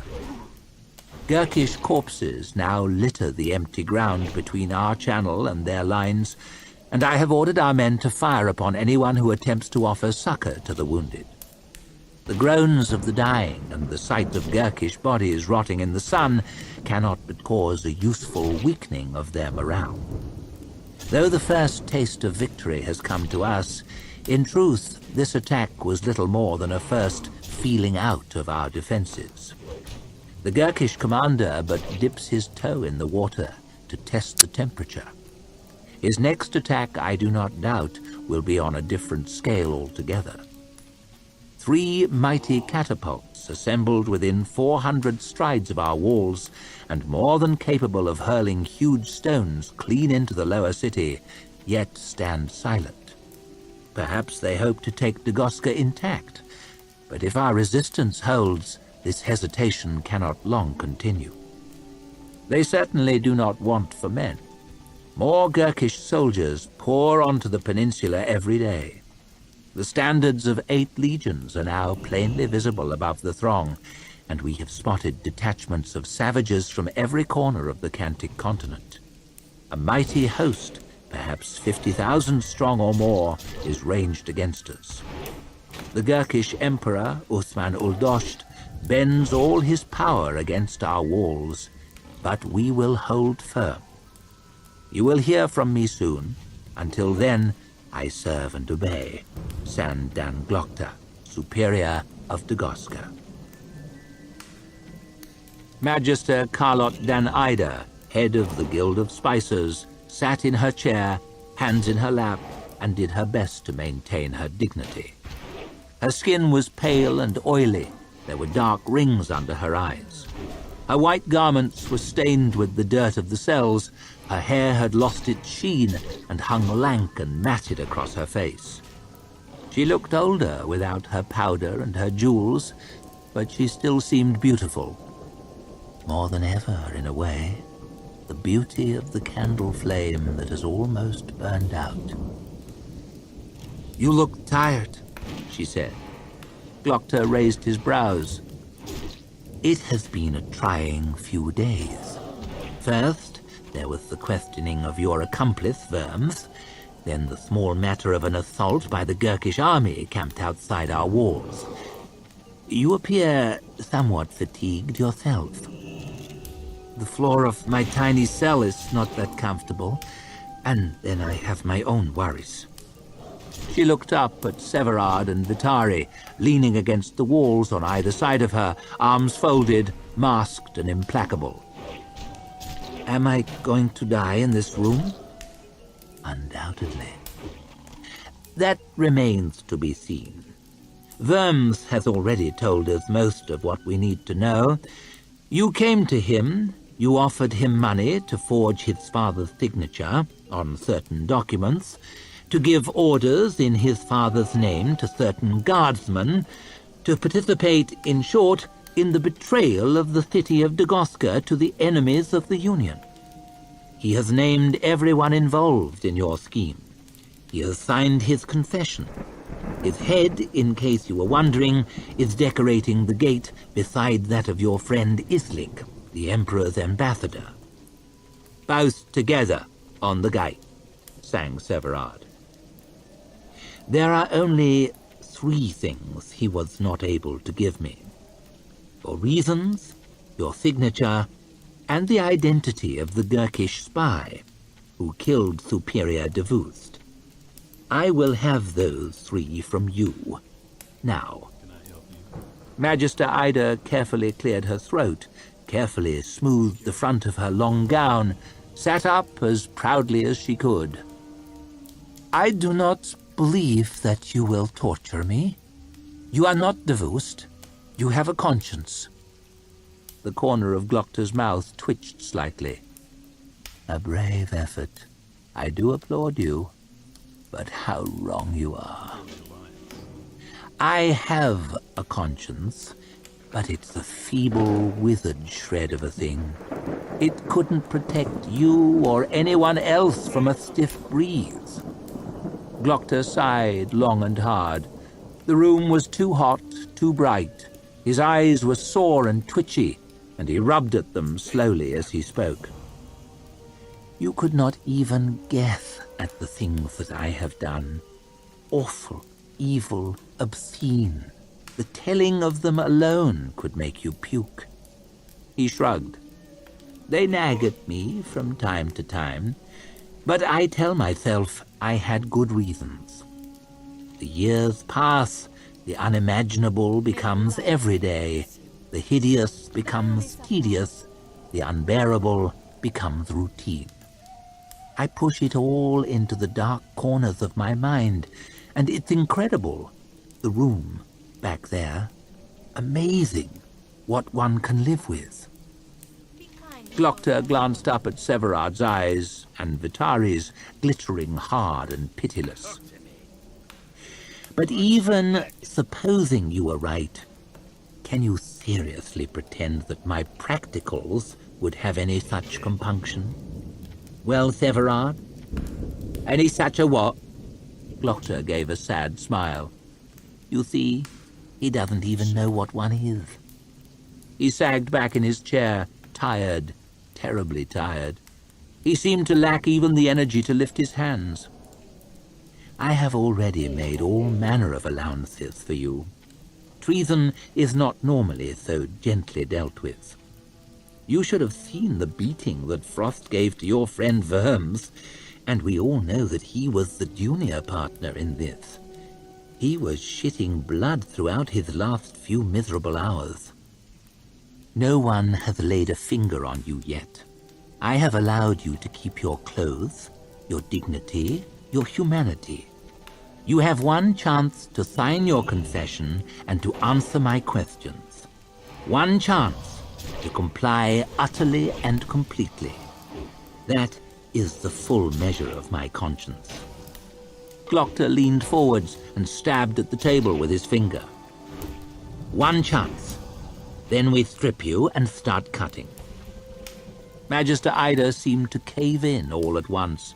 Her shoulders slumped, her head fell, her lip quivered. Ask your questions, she croaked. A broken woman.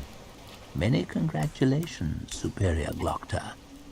But questions must have answers. Worms told us who was to be paid and how much. Certain guards, certain officials of his father's administration.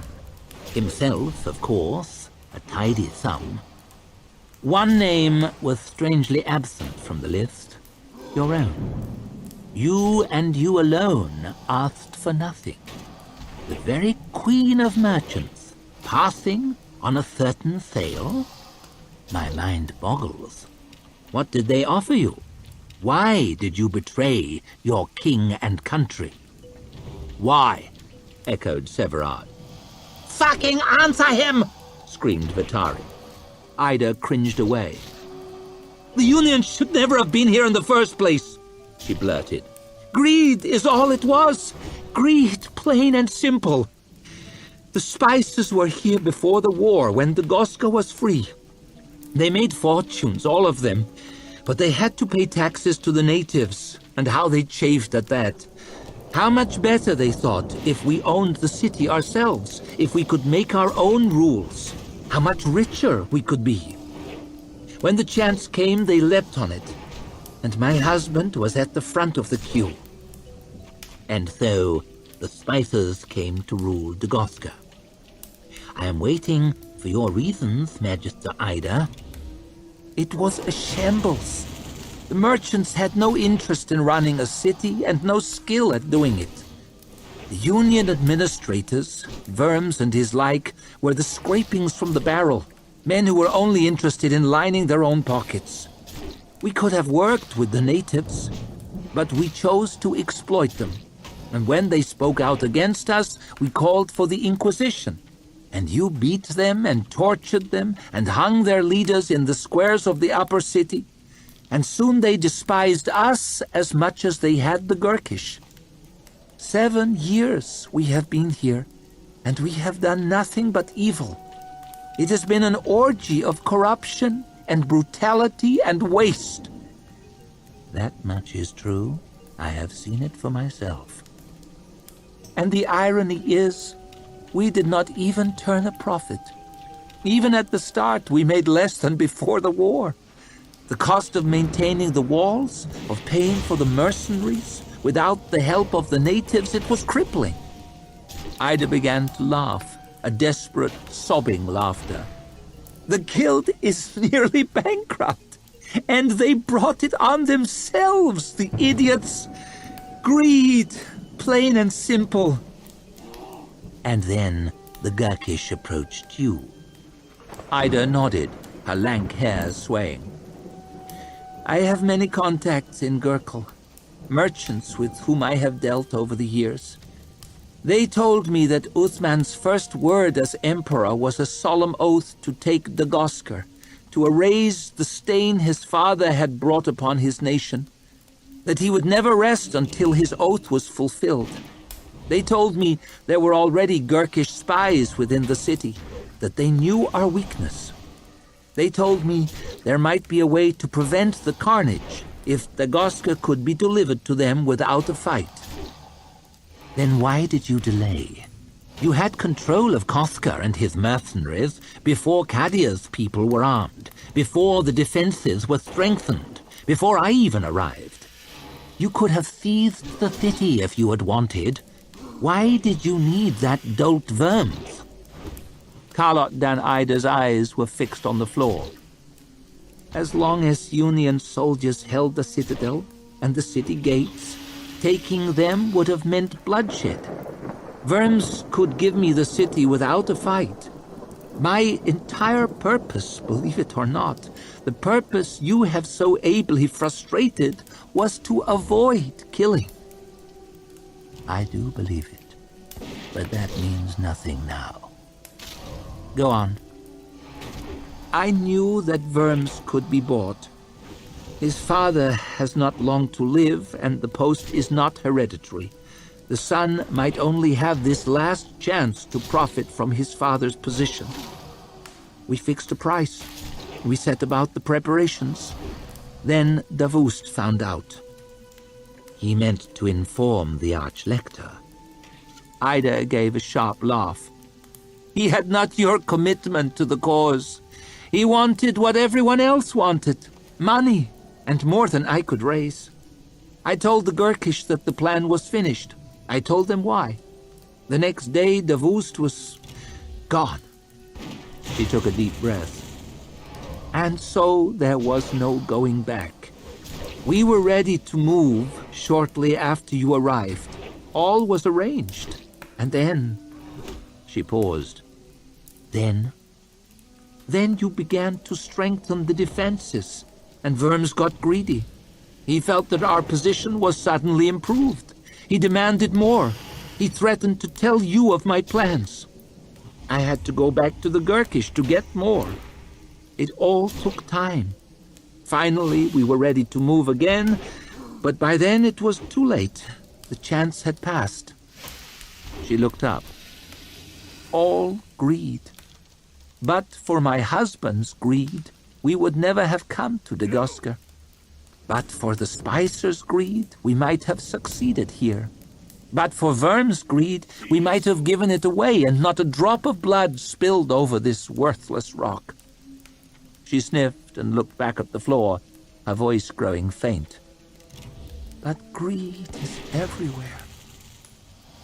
So you agreed to surrender the city. You agreed to betray us. Betray who? There would have been no losers. The merchants could have stepped away quietly. The natives would have been no worse off under Gurkish tyranny than they had been under ours. The Union would have lost nothing but a fraction of its pride. And what is that worth besides the lives of thousands? Ida stretched forward across the table, her voice growing rough, her eyes wide and shining wet with tears. Now what will happen? Tell me that. It will be a massacre, a slaughter. Even if you can hold the city, what will be the price? And you cannot hold it. The Emperor has sworn and will not be denied. The lives of every man, woman, and child in Dagosker are forfeit. For what? So that Archlector Sult and his like can point at a map and say this dot or that is ours? How much death will satisfy him? What were my reasons? What are yours? Why do you do this? Why? Gloctor's left eye was twitching, and he pressed his hand against it. He stared at the woman opposite through the other. A tear ran down her pale cheek and dripped onto the table. Why do I do this? He shrugged. What else is there? Severard reached down and slid the paper of confession across the table. Sign! He barked. Sign! Hissed Vitari. Sign, bitch! Carlot Danaida's hand was trembling as she reached for the pen.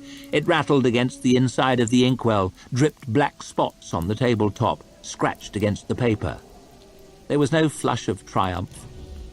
There never is. But we have one more matter to discuss. Where will I find the Gurkish agent? Gloctor's voice was sharp as a cleaver. I don't know. I never knew. Whoever it is will come for you now, as they did for Davoust. Perhaps tonight. Why have they waited so long? I told them you were no threat. I told them that Sult would only send someone else. I told them I could handle you. And so you would have, I do not doubt, were it not for the unexpected generosity of Masters Valent and Bulk. Gloctor leaned forward.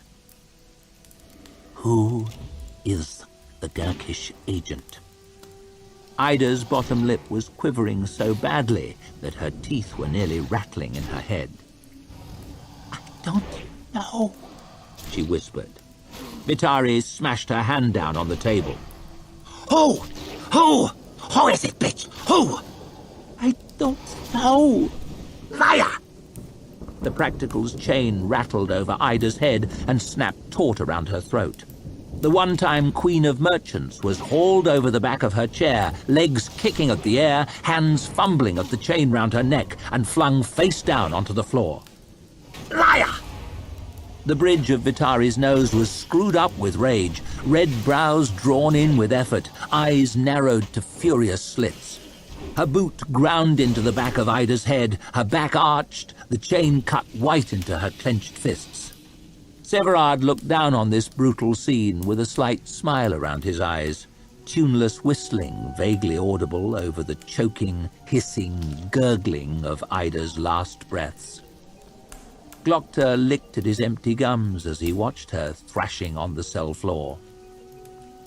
She has to die. There are no options. His Eminence demands harsh punishment. His Eminence demands examples made. His Eminence demands scant mercy. Glocta's eyelid flickered, his face twitched. The room was airless, hot as a forge. He was damp with sweat, thirsty as hell. He could scarcely draw a breath. He felt almost as if he was the one being strangled. And the irony is that she is right. My victory is a loss for everyone in Dagoska, one way or another. Already the first fruits of my labors are groaning their last in the waste ground before the city gates. There will be no end to the carnage now. Gurkish, Dagoskan, Union, the bodies will pile up until we're all buried under them, and all my doing. It would be better by far if her scheme had succeeded. It would be better by far if I had died in the Emperor's prisons.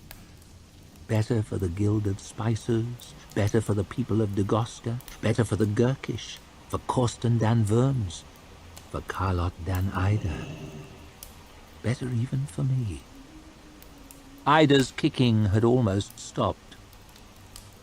One more thing to scrape into the dark corners. One more thing to nag at me when I'm alone. She has to die. Whatever the rights and wrongs of it, she has to die. Her next breath was a muffled rattle. The next was a gentle wheeze. Almost done now. Almost done. How are you? Stop! Barked Glocta. What? Severard looked up sharply. What? Vitari seemed not to have noticed. The chain was as tight as ever. Stop! I said! Why? She hissed. Later. Why indeed? I give you orders, He barked. not fucking reasons. Vitari let go the chain, sneering her disgust, and took her boot off the back of Ida's head. She did not move. Her breathing was shallow, a rustling scarcely audible. But she is breathing. The Archlector will expect an explanation, and a good one. What will my explanation be, I wonder? Take her back to the cells, he said, leaning on his cane and getting wearily out of his chair. We might still find a youth for her. Glocta stood by the window, frowned out into the night, and watched the wrath of God rain down upon Dagoska. The 3 huge catapults, ranged far out of bowshot beyond the city walls, had been in action now since the afternoon. It took perhaps an hour for each one to be loaded and made ready. He had watched the procedure through his eyeglass. First, the machine would be aligned, the range would be judged. A group of white-robed, bearded engineers would argue with one another, peering through eyeglasses of their own, holding up swinging plumb lines, fiddling with compasses and papers and abacusses, making minute adjustments to the huge bolts that held the catapult in place. Once they were satisfied, the great arm was bent back into position.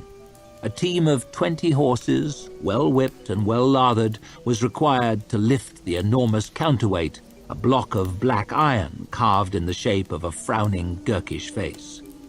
Next, the huge shot, a barrel not much less than a stride across, was painstakingly maneuvered into the waiting scoop by a system of pulleys and a team of frowning, bellowing, arm-waving labourers. Then men stepped away, hurried back fearfully. A lone slave was sent slowly forward with a long pole, a burning wad at its end. He placed it to the barrel. Flames leapt up, and somewhere a lever was hauled down. The mighty weight fell, the great arm, long as a pine trunk, cut through the air, and the burning ammunition was flung up towards the clouds. They had been flying up and roaring down for hours now, while the sun slowly sank in the west. The sky darkened around them. The hills of the mainland became a black outline in the distance. Glokta watched as one of the barrels soared, searing bright against the black heavens. The path of it, a fizzing line, burned into his eye. It seemed to hang over the city for an age, as high almost as the citadel itself, and then tumbled, crackling from the sky like a meteor, a trail of orange fire blazing behind. It fell to earth in the midst of the lower city.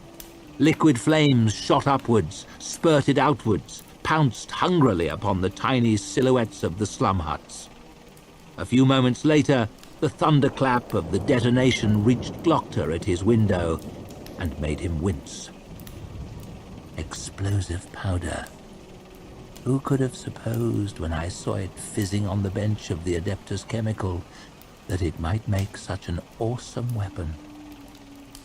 He half saw, half imagined tiny figures rushing here or there, trying to pull the injured from the burning wreckage, trying to save what they could from their ruined dwellings, chains of ash-blackened natives grimly passing buckets from hand to hand, struggling vainly to contain the spreading inferno.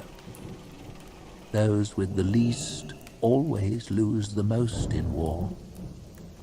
There were fires all across the lower city now, glowing, shimmering, flickering in the wind off the sea, reflecting orange, yellow, angry red in the black water. Even up here, the air smelled heavy, oily, and choking from the smoke. Down there, it must be hell itself. My congratulations once more, Superior Glokta. He turned, aware of someone in the doorway.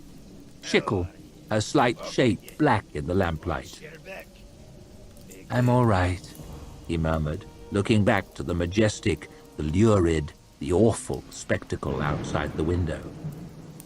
After all, you don't get to see a city burn every day. But his servant did not leave. She took a step forward into the room. You should go, Shickle. I'm expecting a visitor of a sort, and it could be trouble. A visitor, eh? Glokta looked up. Her voice sounded different, deeper, harder. Her face looked different, too. One side in shadow, one side lit in flickering orange from the fires outside the window. A strange expression.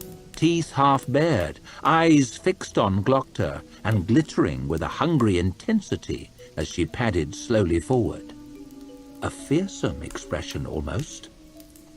If I was prone to fear, and the wheels clicked into place. You, he breathed. Me. You? Glokta could not help himself. He let out a burst of involuntary chuckling. Harker, had you? That idiot stumbled on you by mistake, and I let you go. And I thought I was the hero.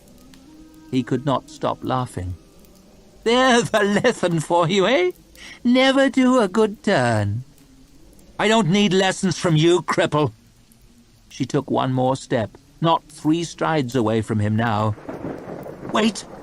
He held up his hand. Just tell me one thing. She paused, one brow raised, questioning. Just What happened to de Woest?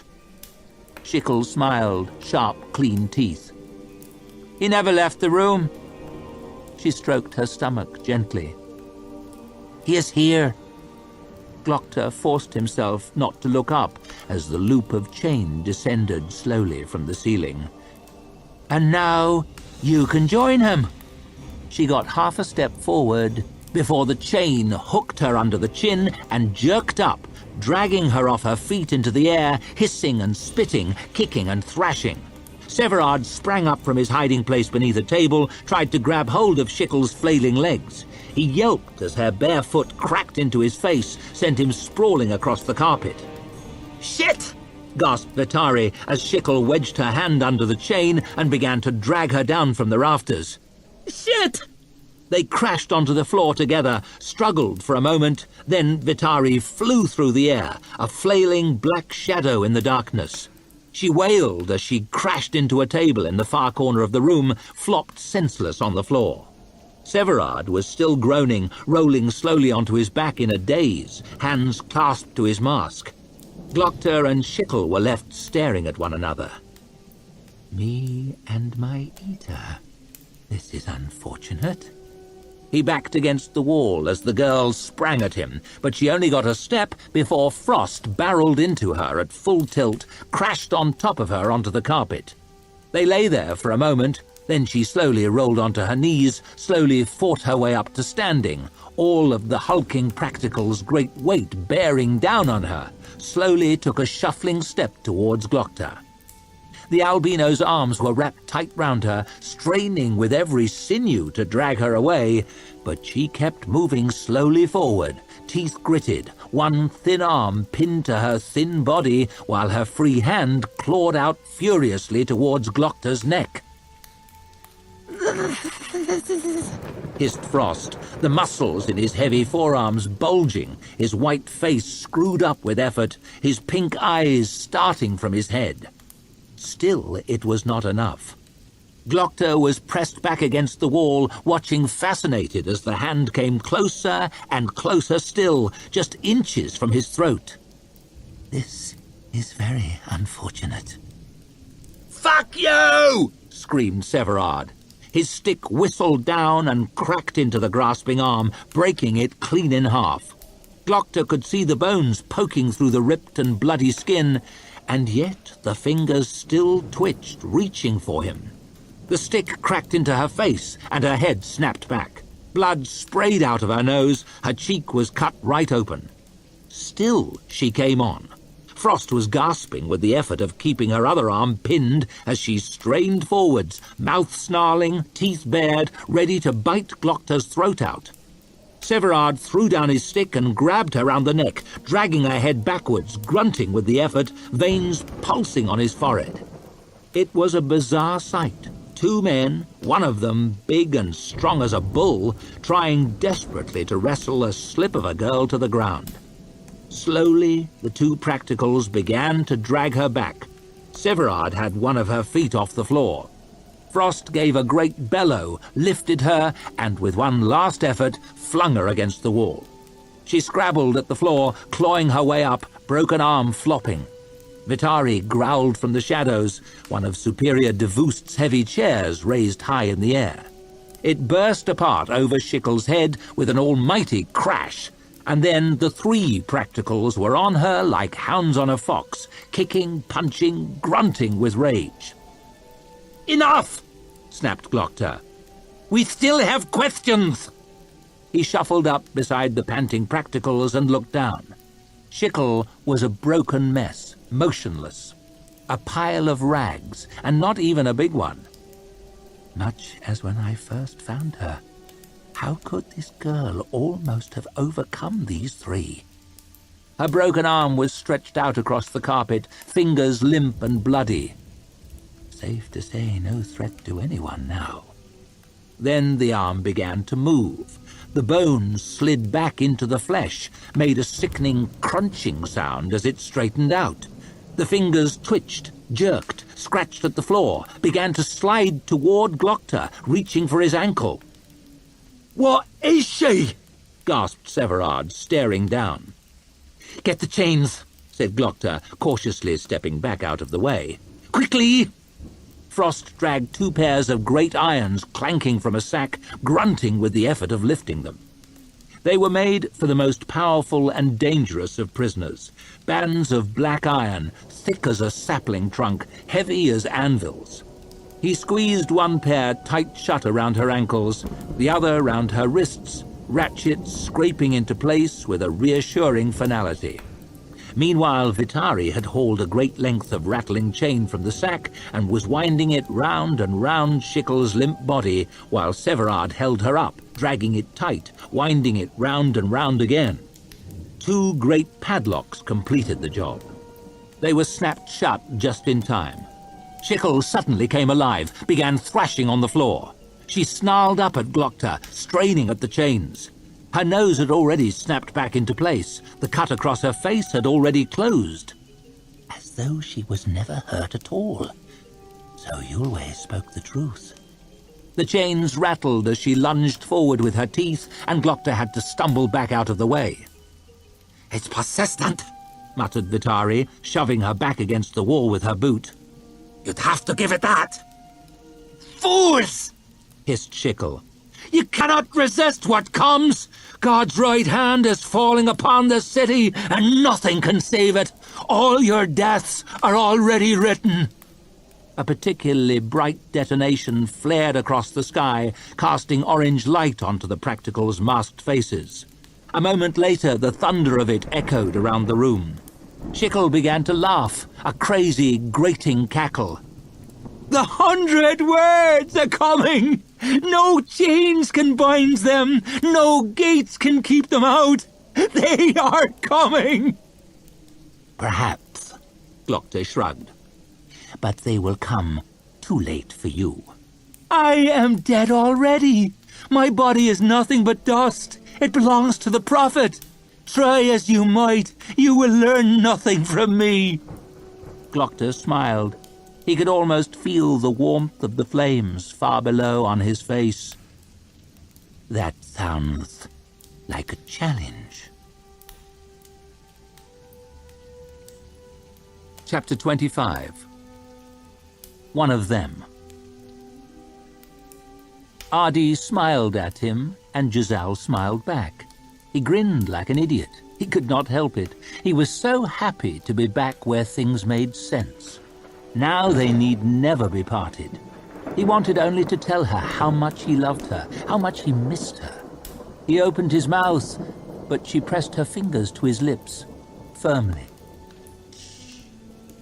She kissed him, gently at first, then harder. "Ah," he said. Her teeth nipped at his lip, playful to begin with. "Ah," he said. They bit harder, and harder still. "Ow!" he said. She sucked at his face, her teeth ripping at his skin, scraping on his bones. He tried to scream, but nothing came out. It was dark. His head swam.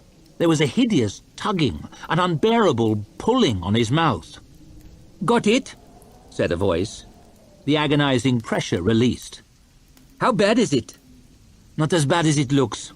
"It looks very bad." "Shut up and hold that torch higher." "What's that?" "What?" "That there, sticking out." "His jaw, fool. What do you think it is?" "I think I'm going to be sick. Healing is not one of my remarkable—" "Shut your fucking hole and hold the torch up. We'll have to push it back in." Giselle felt something pressing on his face hard. There was a cracking sound, and an unbearable lance of pain stabbed through his jaw and into his neck like nothing he had ever felt before. He sagged back. "I'll hold it. You move that." "What, this? Don't pull his teeth out. It fell out by itself. Damn fool pink." "What's happening?" said Giselle, but all that came out was a kind of gurgle. His head was throbbing, pulsing, splitting with pain. "He's waking up now." "You stitch then, I'll hold him." There was a pressure round his shoulders, across his chest, folding him tight. His arm hurt terribly. He tried to kick, but his leg was agony. He couldn't move it. "You got him?" "Yes, I've got him. Get stitching." Something stabbed into his face. He had not thought the pain could grow any worse. How wrong he had been. Get off me! He bellowed, but all he heard was... Ugh!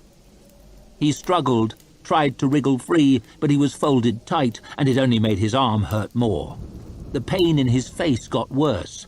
His upper lip, his lower lip, his chin, his cheek. He screamed and screamed and screamed, but heard nothing, only a quiet wheezing. When he thought his head would surely explode, the pain grew suddenly less. Done. The grip was released, and he lay back, floppy as a rag, helpless. Something turned his head. That's good stitching. That's real good. Wish you'd been around when I got these. Might still have my looks. What looks, Pink? Best get started on his arm. Then there's the leg to set and all. Where did you put that shield? No, groaned Giselle. Please! Nothing but a click in his throat. He could see something now, blurry shapes in the half-light. A face loomed towards him, an ugly face. Bent and broken nose, skin torn and crossed with scars. There was a dark face just behind it, a face with a long, livid line from eyebrow to chin. He closed his eyes. Even the light seemed painful. Good stitching. A hand patted the side of his face. You're one of us now, boy. Giselle lay there, his face a mass of agony, and the horror crept slowly through every limb. One of us.